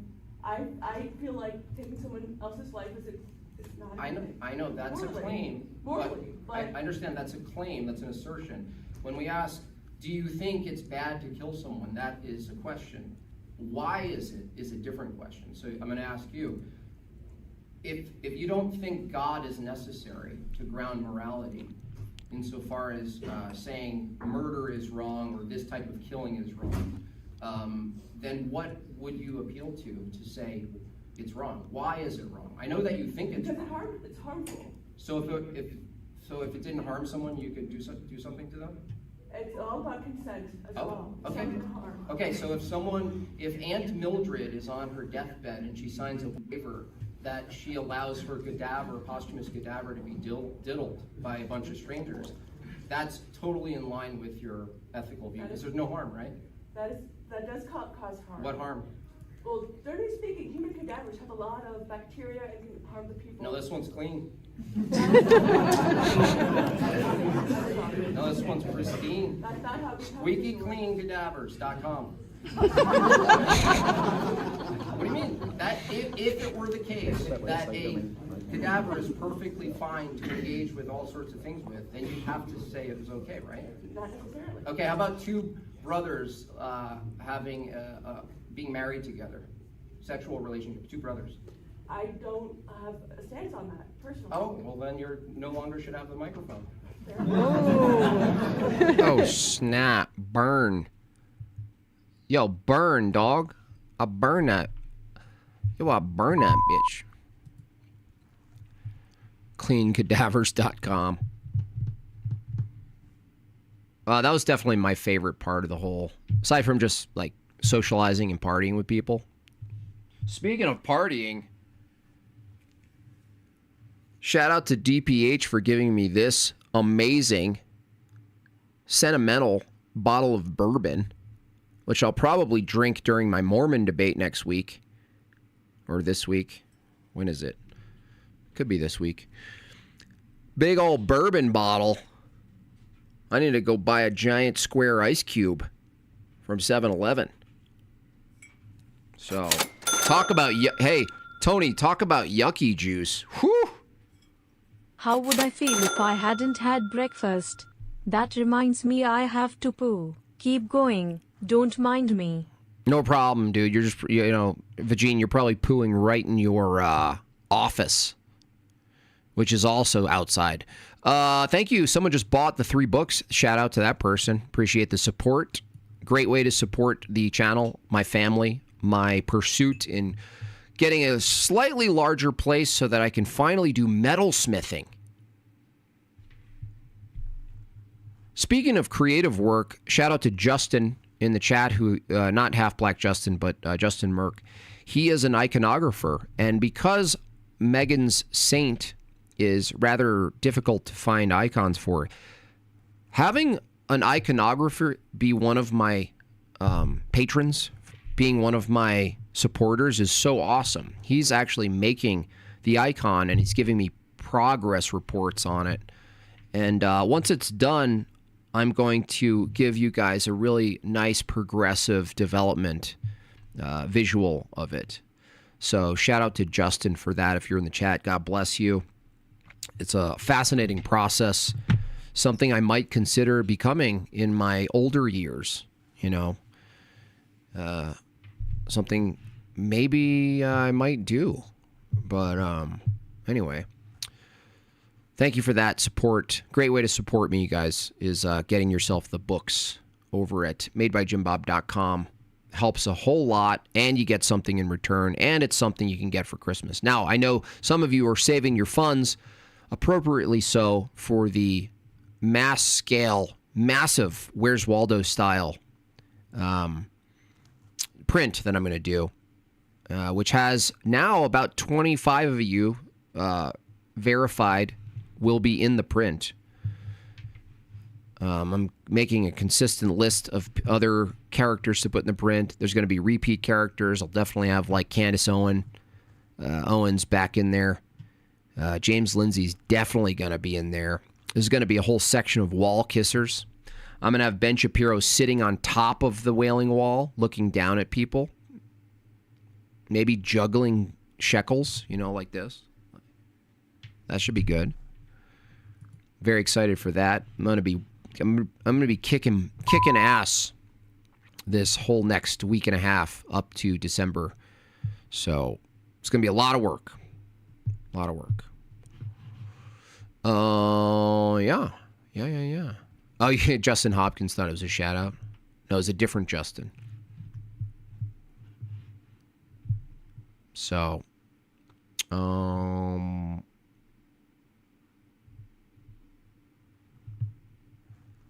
not easy. Devil shits bricks when you do an icon. Yeah, there's a lot of fasting, a lot of prayer. It's not just like some artist in a corner being like, I'll knock this out. You know what I mean? It's a lot. And it is looking beautiful. I'll even show you a picture just so far. Because I'll do another post about this, but look how beautiful that is. It's like out of focus. Is that better? Do I have to leave? So you can't see it, but he uses like there's like this design in the halo part that's elevated embossed chalk, which is just going to be so awesome, and the colors are just, I love it. Another big 20. Thank you so much, Zepp. I really appreciate that. Books arrived today. Excellent production value. Nice work. Thank you, sir. Thank you for telling everyone that and for the extra 20 there. Yeah, the books are high quality, packed with greatness, humor, crudeness. It's really nice. Yeah. So yeah, I'll be like, as much as he wants me to or lets me to, I'll promote my iconographer buddy to make things, because I mean you guys might want something. He probably does all sorts of sizes. I uploaded another clip for you from the 5v1. Is it emailed or is it in the drive? Okay. Meg Bob says she has another clip for us. Here we go. Let's do it. Let's do that. Another $10 from Darth Grumpy Dad. Says, just got home, found my books had arrived. They're awesome. Each meme is full-sized. It rocks. Now I just need to figure out what to do with my Waldo buy-in. Yeah. Absolutely. It's my favorite thing to do in the year, the Waldo buy-in. It's just, let me see. Meg Bob. Clip. Is it the same? Sorry, you didn't give me any clarification of what the clip is. Oh, there's 2 in a row or something maybe? Nope, that's a movie. Meg Bob, you're going to have to tell me what it is, because I actually don't know.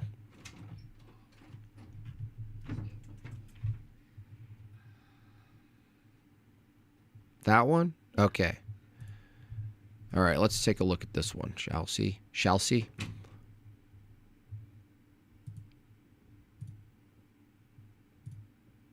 All right. She's got another clip. Let's do this. Open this up. Here we go. Nope, that's not it. What happened? Open with preview. All right. All right, let's take a look at this. Shall see?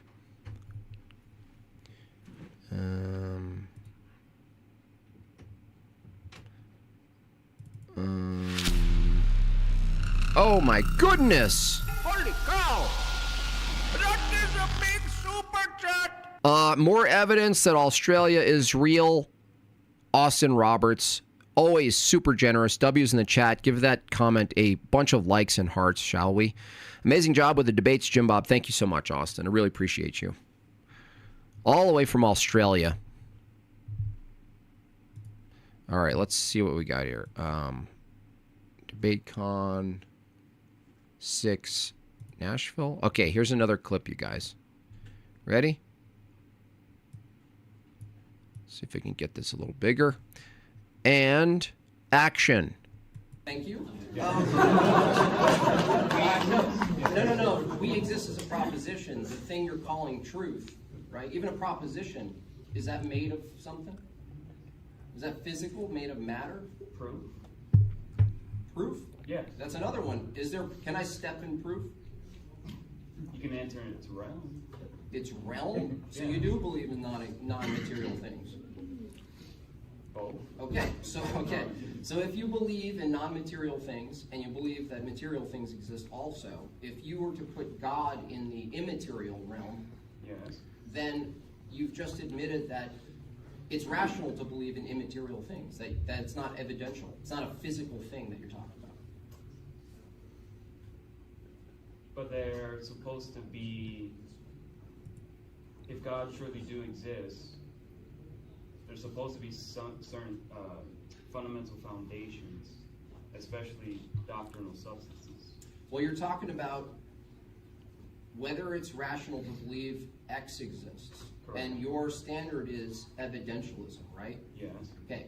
Do you believe human rights exist? Yes. Are they in the room? Somewhere. Really? Everyone Human rights are in the room somewhere. First to find a human right, I'll give you $100. That guy, that poor guy, God bless him. He was arguing that he said, once you see that come out, it's crazy. That guy specifically, nice enough guy, but he was like, why do we? He was like, I understand the whole force thing, but like, he was like, why can't we just use persuasion? And I did a whole bit about Jeffrey Dahmer eating gay frozen brain custard, right? And I asked this guy, how do you stop Jeffrey Dahmer from eating brain custard if it comes down to persuasion? And that's just a really funny scenario. They're just like, a lot of these people, they're, sometimes no fault of their own, that they've just been born into, inherited a position of luxury and decadence where they never really think about the reality. They just think about their current state of affairs, which is like, conditional. It's based on modernity. It's based on rights. It's based on a bunch of things. But the shit hits the fan, you're gonna see what exists and what doesn't exist. So, Jason Cassell says, I'm glad Jim Bob has another high donor, especially since I've been on hiatus to save money. God bless you, Jason. You've done more than enough support, not just on my channel, but so many others, Jason. So we appreciate you. Christopher Scott, $5. This guy was at the last DebateCon. He's kind of nuts. Yeah, he's kind of, someone said they thought he was on LSD. Now, he seemed nice enough. He did want, to talk to me later about notes and stuff. I didn't have time, unfortunately. I was carried away with a lot of different things, but he was like he was like trying to figure things out. He was like, I gotta figure this out. It's just painful sometimes to watch these people. I do want to see what Craig's overall view was, because Craig was having the time of his life, and he's surrounded by people he would just previously call not his enemies, but the worst people, the worst views. There's something about that that's fascinating. Is the Myron Gaines, and I want to actually review that, Myron and Chocolatey Candy Owens. Chocolatey candy pudding popsicle. Candy Owens. Is that available? Myron Gaines. Where is it? Is that somewhere else? Huh. I thought I saw her. Is it AI? I don't even know. I swear she just did a thing with Myron Gaines, like a little podcast. Was that hers or someone else's? Maybe it was someone else's. Maybe it was his.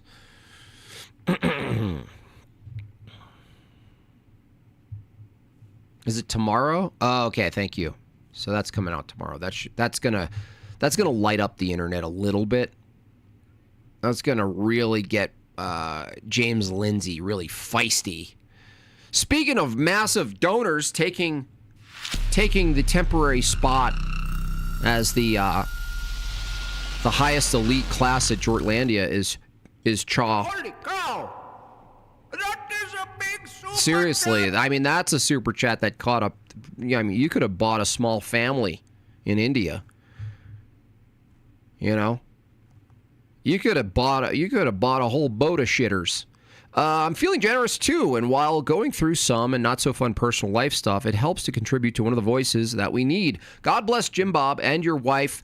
Also, thanks for entertaining my questions all day. God bless you, Chaw. I really appreciate that, and prayers for you if you want to give your first name, given that you're going through not so fun personal stuff. The least we can do as a group is send you prayers if you want to give your first name in the chat. Abe Dinkus, welcome back. You made it home. I did. It was this pretty easy flight. 2 white pilots. So, that's good. Cool it with the anti-Semitic remarks. You don't get to ask those questions.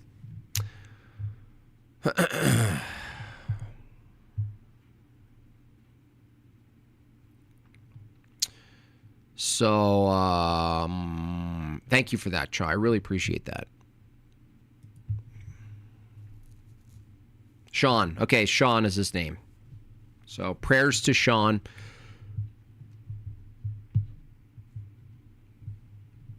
We're in proximity to people going through, like our neighbors, going through some really,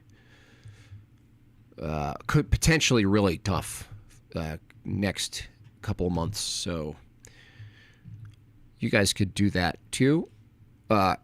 Ariana and Alex. What's Jim Bob's name? My name's James properly.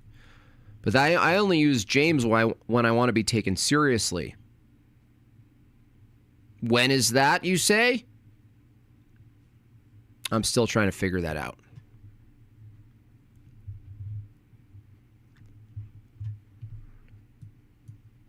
Do you guys hear the music? Do I have music?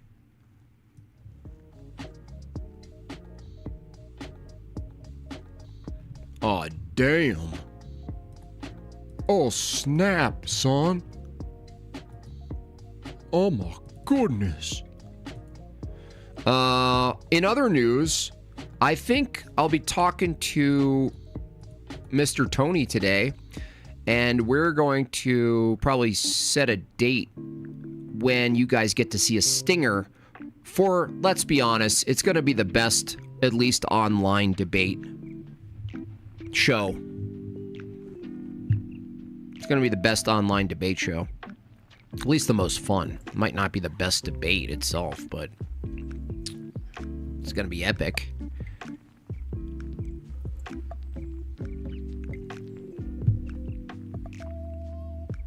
Yeah, real debate. That's right. Nigga. Shout out to me hitting the beep sign finally right on time. What show? Ha ha ha ha, you don't. Oh no. Oh no, you didn't. Scud incoming. You guys have no idea the ridiculousness. Sick Beats is Keenan Beats. Shout out to Keenan Beats. Fellow Orthodox brother in Christ. Another prolific music maker. I don't know. I just seem to find them all.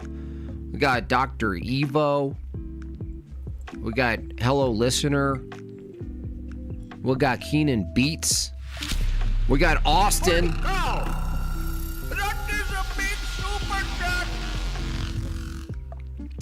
My impression from watching online is that the audience was a lot of Crucible crew. Was that the case? Probably 90%, Austin. Did MDD crew say anything about that? Not really. They say thank you. You know what you say? When Andrew's base pays fairly expensive tickets and fairly expensive flights to go to an event that's not even the Crucible's event, technically, the thing that they say is thank you.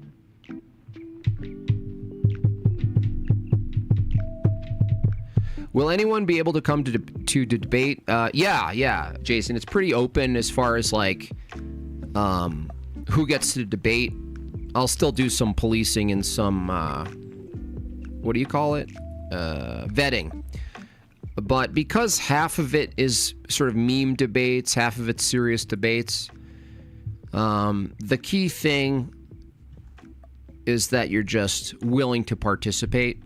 And the debaters, the interlocutors, the challengers in this debate show won't really have exposure to all the extra, let's say the extra debate media. So you won't be distracted with that. That's all for the audience, not for you guys. DebateCon was awesome. It was great meeting everyone. Crucible dominated. SqueakyCleanCadaver.com had me rolling. Yeah, it was excellent. And, you know, shout out to Andrew and Rachel for organizing a really great private party for everyone.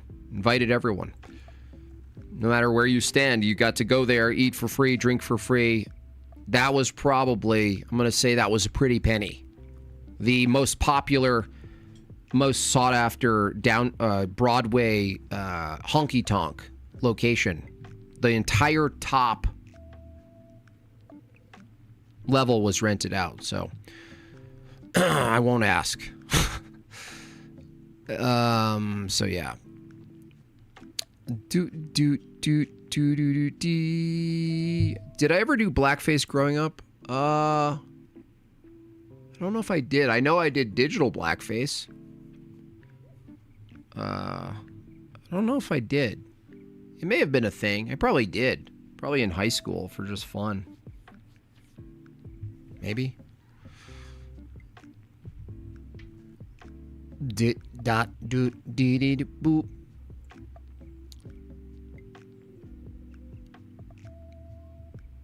How many attended? It was about 240, 250, I think, total. Something like that. Hey-oh, another book sale. God bless you for whoever did that. Those will be shipped out, signed immediately. Great idea for Christmas gifts. What's cool about that is you could either be selfish and keep all 3 volumes because you paid for them, or you can pick 1 or 2, give them away. Stocking stuffers. It was Friends in Low Places bar. Yeah, the Garth Brooks bar. Really good music. You know, too many drunk, downstairs was all open to the public. I saw this kid. He's like a black dude with dreads. He gets like kind of guided out of the bar, and he was just like, I mean, it's that kind of drunk you could only remember from being young, where you're just throwing up while you're walking. Just everywhere, and your lips are all like acid ridden, just bile and stomach acid, and I think people should be arrested more for drunkenness, honestly. That's the first thing I said. I was like, that's disgusting. And I was like, he should be arrested right now. I think you'd get a massive spike in, or at least in like public decency. You'd get an increase in public decency if you just, anybody who's like at the point of like throwing up and like you can't walk in public, it should be seen as nudity, a type of spiritual nudity. Disgusting. Didn't help that he was. So.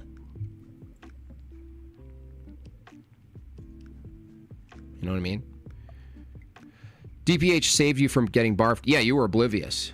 You and his wife were oblivious. It was right there. You almost got thrown up on. Dano, see you later, Dano. Appreciate you.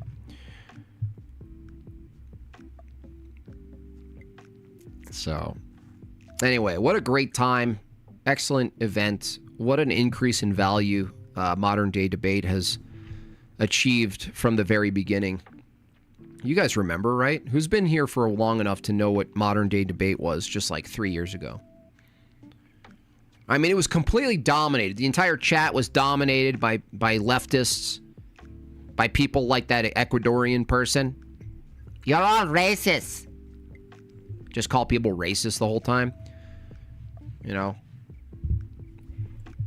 I want to see if Fight the Flat Earth did any sort of like stream after the fact. I don't know if he did. I wonder if he even post things. Maybe he did a post.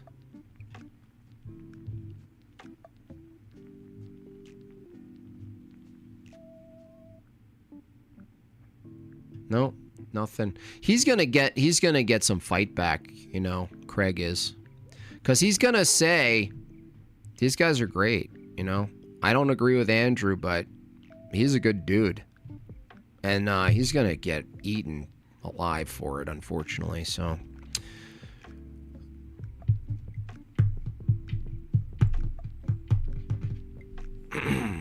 Their chat is still leftist. Yeah, their chat is a little silly still. They're a little spurg a lot, and they're just bad. They're bad. It's a bad. The best thing you can do is like adopt a Christian audience. So.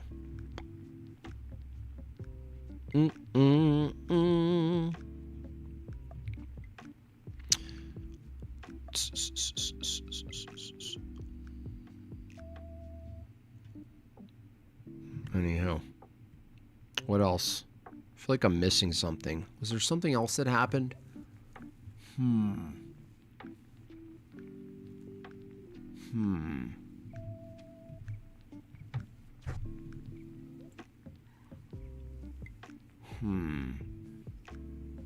don't think so. I don't think there's anything else on... Megbob, is there anything else that happened? I don't want to miss it.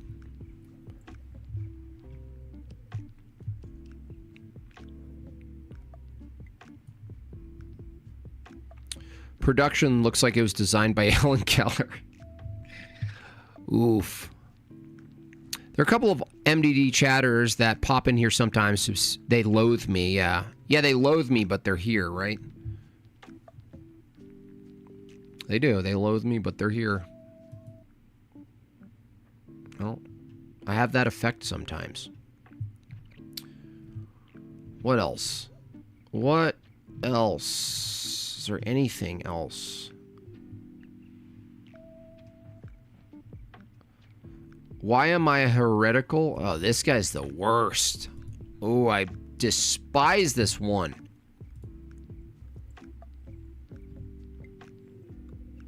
This guy's so annoying. All right, we'll see how much we can take of this, and maybe I'll get myself some lunch and get drawing, because I got a lot. I got probably 1,000 assets to draw on Procreate. Think about that. That's daunting. I have to learn to enjoy it. Anyone else do something creative or has like a pile of creative obligations and it's kind of like a weight? It kind of feels like, oh, I have to do that. I always battle that, the difference between having to do something and like developing a want to do it. And I'm saying that you can actually develop a want to do a set of tasks that you otherwise feel are like, ugh. So I got to get in the mindset of like, I'm enjoying this.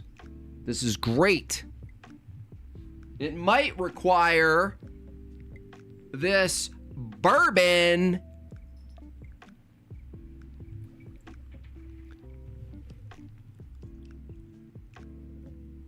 I miss the old MBGAB piano elevator music that we hear. I gotta find that, actually. Have a pile of unpainted miniatures. There we go. Exactly, Half Black Justin. Exactly my point. You know what? I can't listen to this guy. What was I thinking? I can't think. I'm not gonna do it. Sorry. Not something I'm gonna do right now. Sorry about that. Yep. Any last questions? Concerns? Book purchases you want to make? I loathe brushing my teeth. I do it every day, but I don't loathe bathing. I don't mind a cold or a hot shower. But it's very relatable. What a weekend. Yeah, American Nacho, it's always so fun.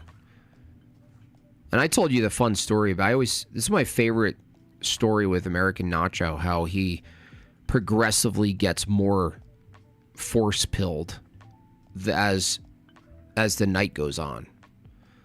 But honestly, this time around, what he would normally be saying at 1 a.m. after 19 beers, he'd lean on me and be like, we gotta fucking round him up, man. We gotta just do it.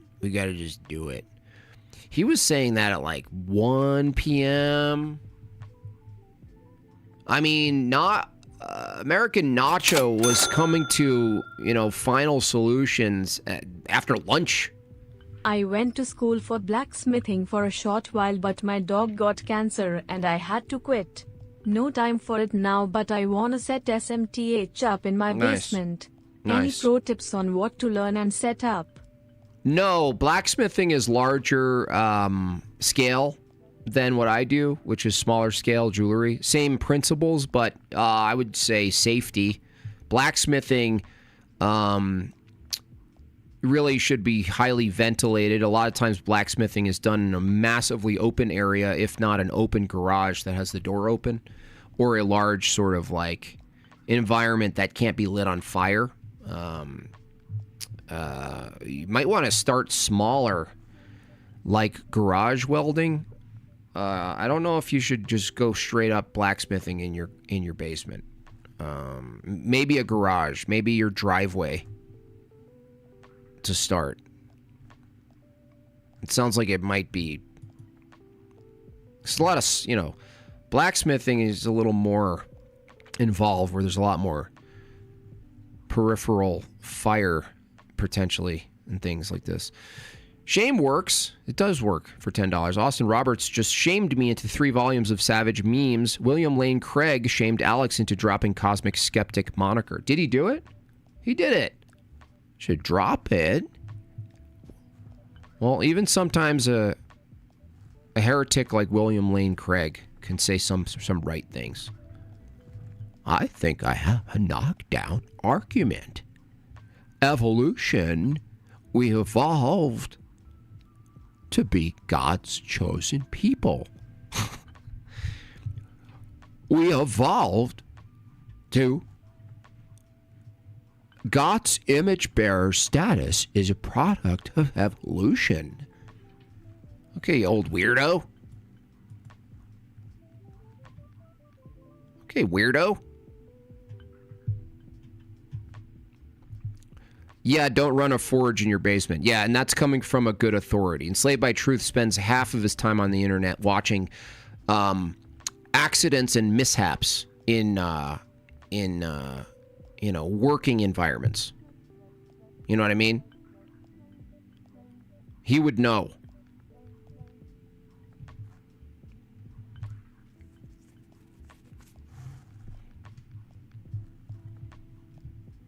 Don't do it.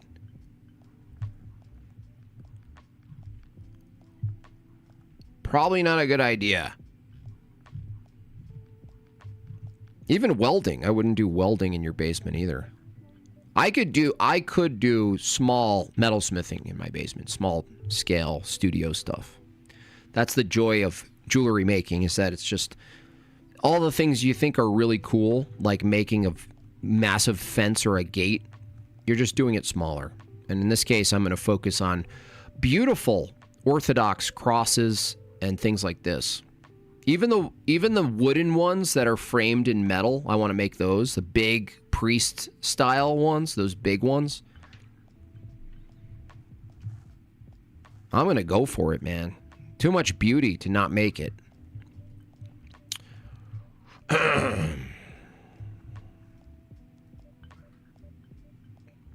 We got some wild comments. Who is it? Where's Michael? There's always one who says something, comes out with something wild.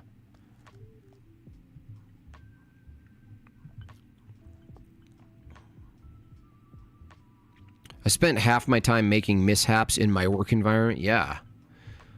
Well, there's some brutal ones. I sometimes, by happenstance, shows up somewhere. It's kind of a weakness because I'll look at one like accident. I'll be like, I don't want to see this, but I have to see it. And then I'm just like, oh no. I'm like, do I have to see another one now? It's probably not good for your mind. Probably not really great for your brain. Don't do controlled demolitions in your basement. Yeah, don't do 9/11 in your basement, you guys.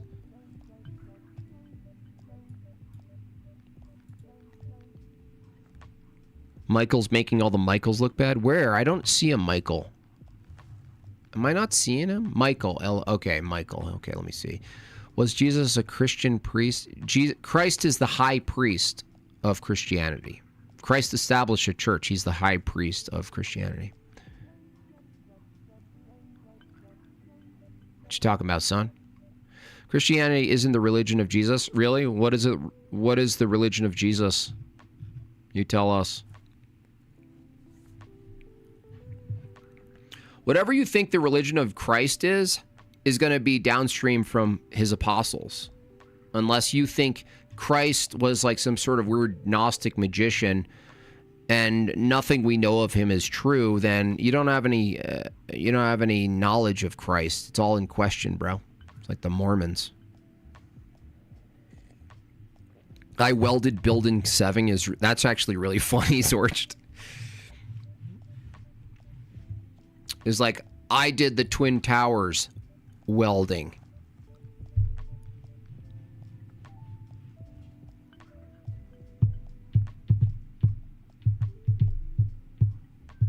You're making all the Michaels look bad. He claimed Jesus was a Gnostic an hour ago. Yeah, it's like, he doesn't even have access to who Jesus is without appealing to the thing he rejects. So what's the tradition that maintains the story and the life of Christ, if not the one that's held and kept by his opposition in this case? Doesn't make any sense. It's like a Mormon. This is where you get Mormonism. I mean, this is the Mormon epistemology, where it's like, no, I know about Christ through what? Well, through all of his enemies.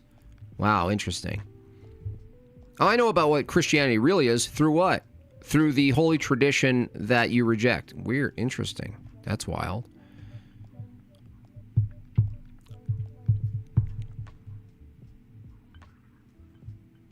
It's funny, Gnosticism, even though there's like general forms of it that are less focused on what I should say Christ is, or who Christ is, that have like these tendencies toward like the created world is something we have to escape.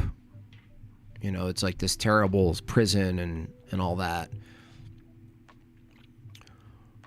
But you don't really have much to say for Christianity insofar as saying like, holding a Gnostic view without appealing to a lot of things you reject as far as your knowledge. Gnosticism cooked, yeah.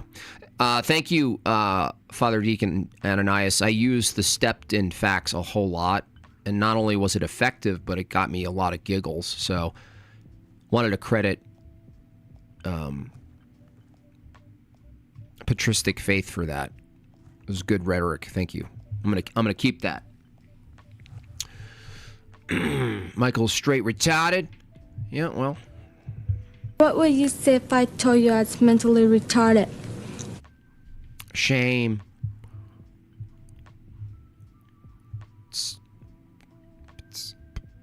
Michael, read Genesis, Creation, and Early Man. Yeah, I have to buy that. Now that I know it's not $500 on Amazon. Another book you guys can buy, if it's not my own, is Return to Babylon by none other than David Patrick Harry, who's a doctor. And I'm kind of confused. Maybe he ordered the books before, I assume, before he got his PhD. But man, would this add a lot of value if it had PhD as the preface before his name.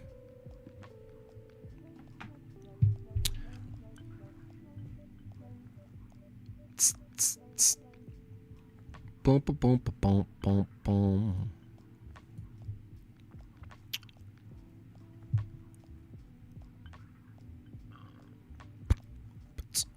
Is Michael a Unitarian? Oh, interesting.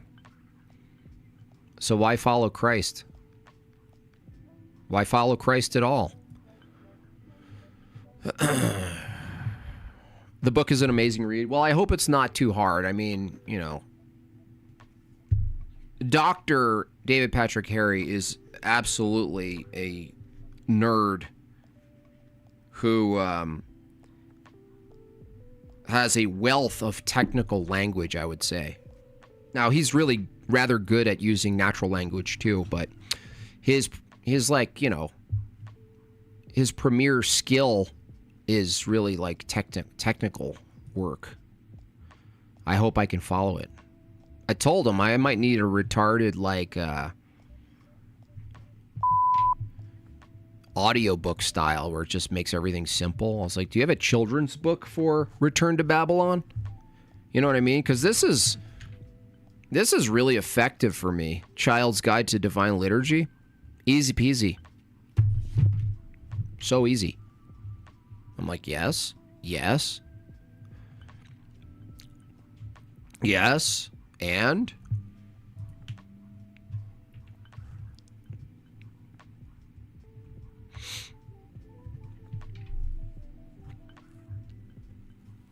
have I heard of the Cathars? Yeah.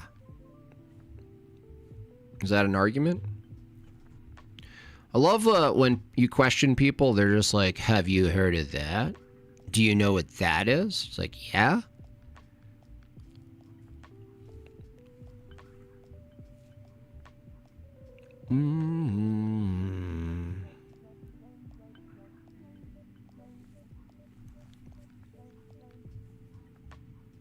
Have I heard of more heretics? Yes, I have. I heard of a lot of them.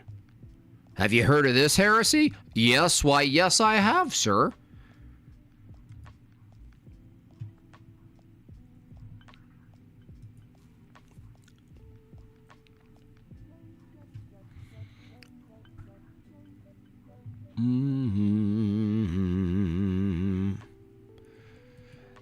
It's just low-grade dualism. The Cathars are closer to Jesus than Christians? Yeah, it's a meaningless statement. Are you saying we should be more like Cathars? Well, I mean, no. What are you talking about? If Christ said, I am the truth and I'm the way, then how could you say the Cathars are closer to Christianity if that's what he taught? Even that basis alone. You really just have assertions. I mean, you'd get completely cooked in a back and forth on this because your metaphysics is broken. Whatever you're defending, which we're not sure what it is, if it's anything like Gnosticism, it's incoherent. The dualism, this kind of tension that you're creating between the material world and the spiritual world, to say the spiritual world is good and the material world is evil and created by evil, you're necessitating something good, but you can't know who the good is. In fact, you make the good a realm instead of a person, which is incoherent. You don't even have a revelatory mechanism without a triune Godhead. None of you do. Unitarians, no access to revelatory truth. No knowledge of it.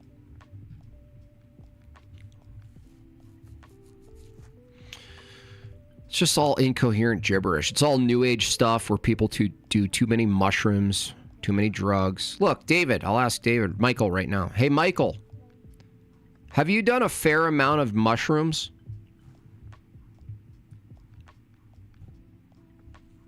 Have you, in your experience, apprehended religious truths via hallucinogenics? Yes or no?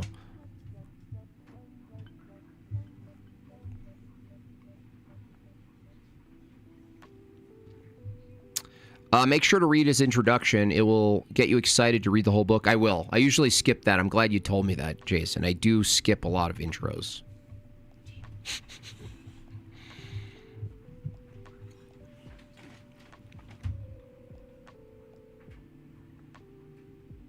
Had some on Saturday. Yeah, I figured as much.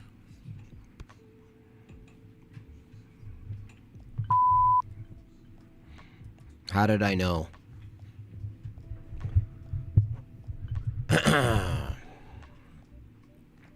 Here's the thing, is like, you can't say the world itself is a created evil, because it necessitates something that's absolutely good. And if there is a being who's absolutely good, you need to have knowledge of the being who's absolutely good. But you don't have that with Gnosticism. So you're just basically affirming a bunch of things that don't have positive ontology. It's retarded. How do you do it? You can't do it. You just say it. You just say shit. That's what Gnostics do. And they're always manic. They're always manically writing on napkins while they're tripping balls. Drawing things. They think they figured it out. And then when it comes out of their mouth, it's like drool that has a sound. It's like audible drool. You're like, oh, that's an interesting sound. It's bad. You should be able to pin their comments. Yeah, I have to download a plugin. I had it before. I'll make sure to get that, because I'm going to need it for the debate night thing. Some sort of plugin that I'm able to click on one and it just shows up. We'll see what happens. Shroom brained. It's always the same. Jesus never said they were wrong, therefore Gnosticism. Well, I mean, Jesus never said to specifically not cut someone's head off who didn't deserve it with a chainsaw either. Oh.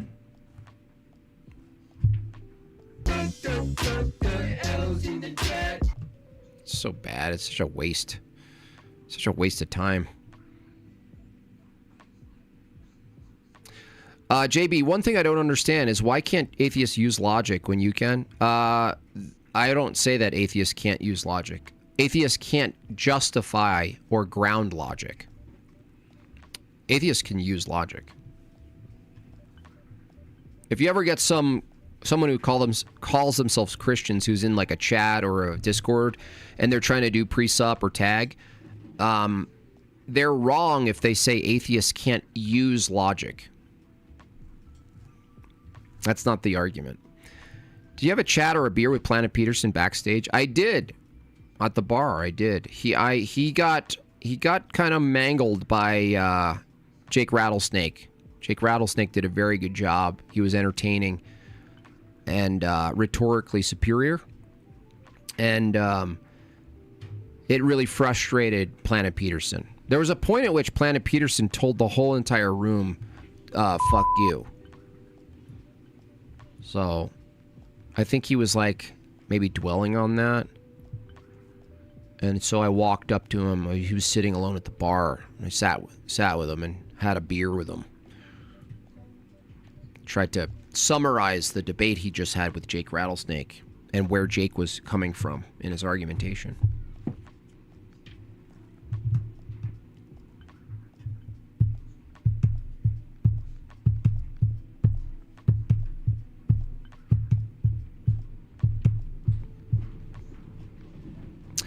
Doesn't "thou shalt not murder" cover that? Well, no. It could, but you still need I'm giving an example of like the point is that you can't remove. Thank you so much. You can't say something is permitted or something's true just because Christ didn't specifically say it, right? I heart Samus. By the way, I heart Samus. Go to liturgy. I forgot that we had a strict only tell him to go to liturgy response to I heart Samus and nothing more. I do like Peterson though. He's better sport than most. He gets more jokes and stuff. You know, he'll laugh at himself. You know, he's a little bit more reasonable with like against like leftism and like commies and socialists. He's a little bit more in the middle. He'll get criticized for it. He'll get criticized certainly if he's honest and he says, I hung out with all of our enemies and, you know, it was kind of, I gotta admit, it was kind of fun. I could see part of him trying to not have fun just so he can hold that, but he couldn't do it. He couldn't do it. We were too friendly with him. I mean, even a bunch of Crucible people were including him and talking to him and hanging out and stuff like that.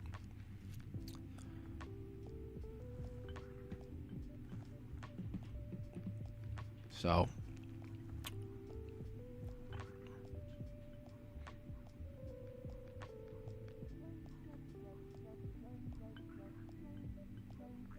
like Jesus said, you belong to your father, Satan. Who did he say that to?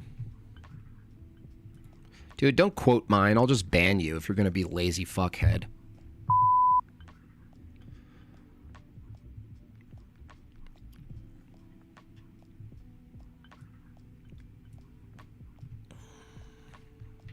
Why is he so down looking? Well, at first it was the debate. I mean, that showing with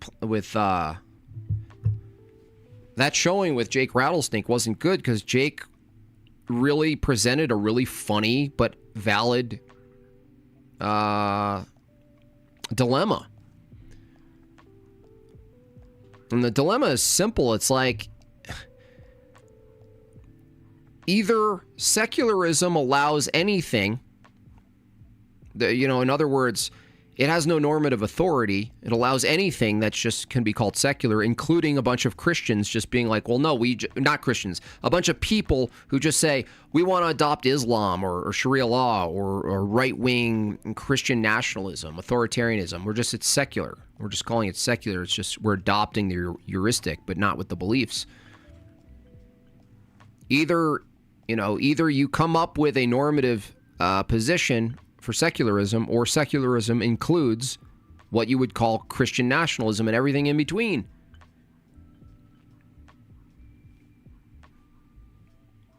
That's the dilemma, dude. You can't avoid it. You go, well, no, there's no real secularism. Okay, yeah, exactly. Now, under Orthodox Christian paradigm, you can actually argue how someone's not being a Christian, like within your parish. You could also argue, given there was a bunch of councils on it, what constitutes Christianity itself. But you can't do that with secularism. You can't tell someone they're being a wrong secularist, they're being a bad secularist. You can't do it.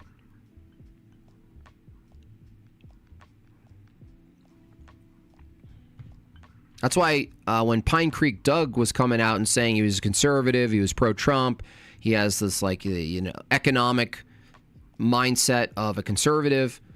He even argues that it's better to live around Christians, even though he doesn't believe in any of it. They create better cultures. A secularist can't argue against him at all.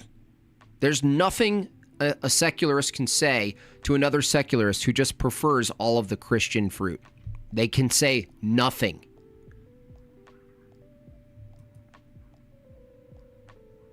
They can't even tell them they're being inconsistent, let alone immoral. Forget the moral part. You don't even need the moral part to defeat secularism. All you just need is a secularist in a Christian outfit. That's it. Silly. Stupid. We got a Bobvitar order that didn't pop up. Thank you for your support. Yeah, thank you for that. I'm not sure why that doesn't show up.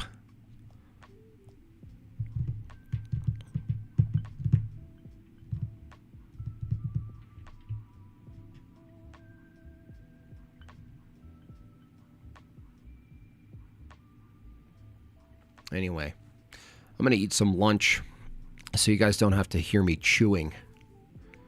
Is there anyone who's live on this beautiful Monday morning who you'd like to see or hear from?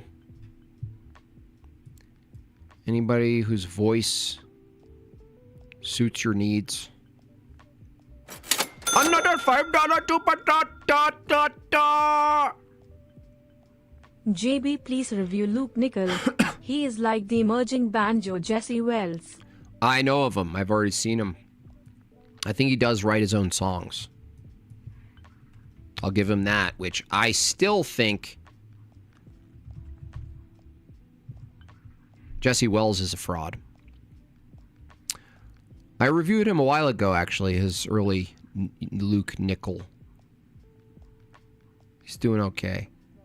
I think it's not AI, but I have no confidence in the pop culture music scene, music writing scene. I think they're all just faking it. So, it's Woompy, you're gonna have to go. I can't violate TOS every single stream. So, Woompy, if you want your Woompy fix, go over to orthothugs.com. Woompy's still up. You can watch it. I would rather get that channel get the views anyway. Woompy, strong like a baby, Woompy. Get your Woompy, guys. I'm approaching 30,000. I would appreciate your active support, sharing, liking, hyping, whatever you guys have to do. I'm at 27, almost 500. So another 250 to go for my glorious 30,000 celebration, which should be fun. Been a long time coming, you know. Some of you guys been with me since the Prius days. I mean, I've come a long way.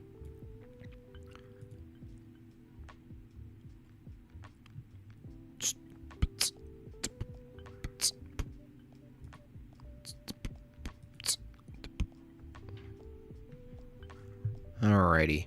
Who's live?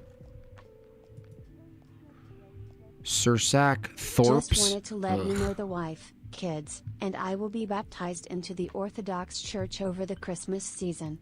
Thanks in big part to you. Glory to God, Kyle. Shout out to Kyle for his approaching baptism. That's awesome, dude. Love to hear it. It's my favorite thing to hear during a stream, by the way. Hello, listener. Well, Tony it is. Tony it is.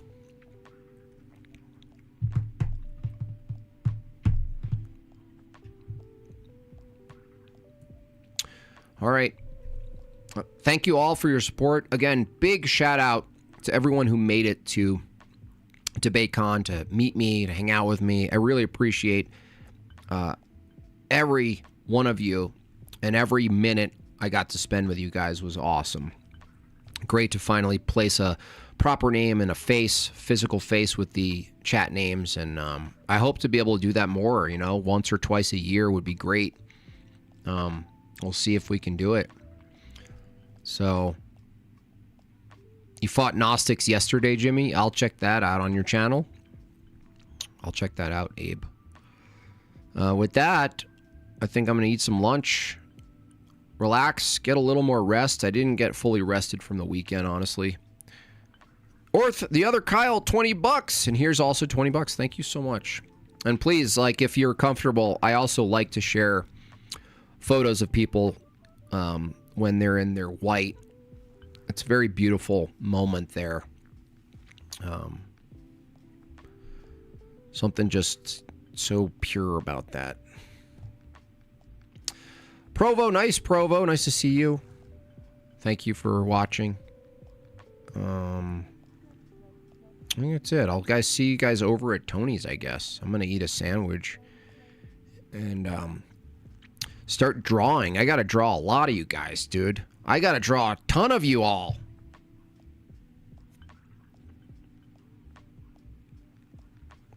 Speaking of, Meg Bob, you're gonna have to make me like a organized Excel spreadsheet chart of all the people I have to draw. All right. Well, I'll see you guys over at Hello Listeners, and thanks for being here, and thank you again. Big shout out to everyone who spent the money, spent the time, rearranged their lives to just get to Nashville, just to meet us and support us in the flesh. It's really awesome. I really like in-person stuff a lot. I think it's a massive missing for me that now is possible. And it's possible because of you guys. So with that said, see you over at Tony's.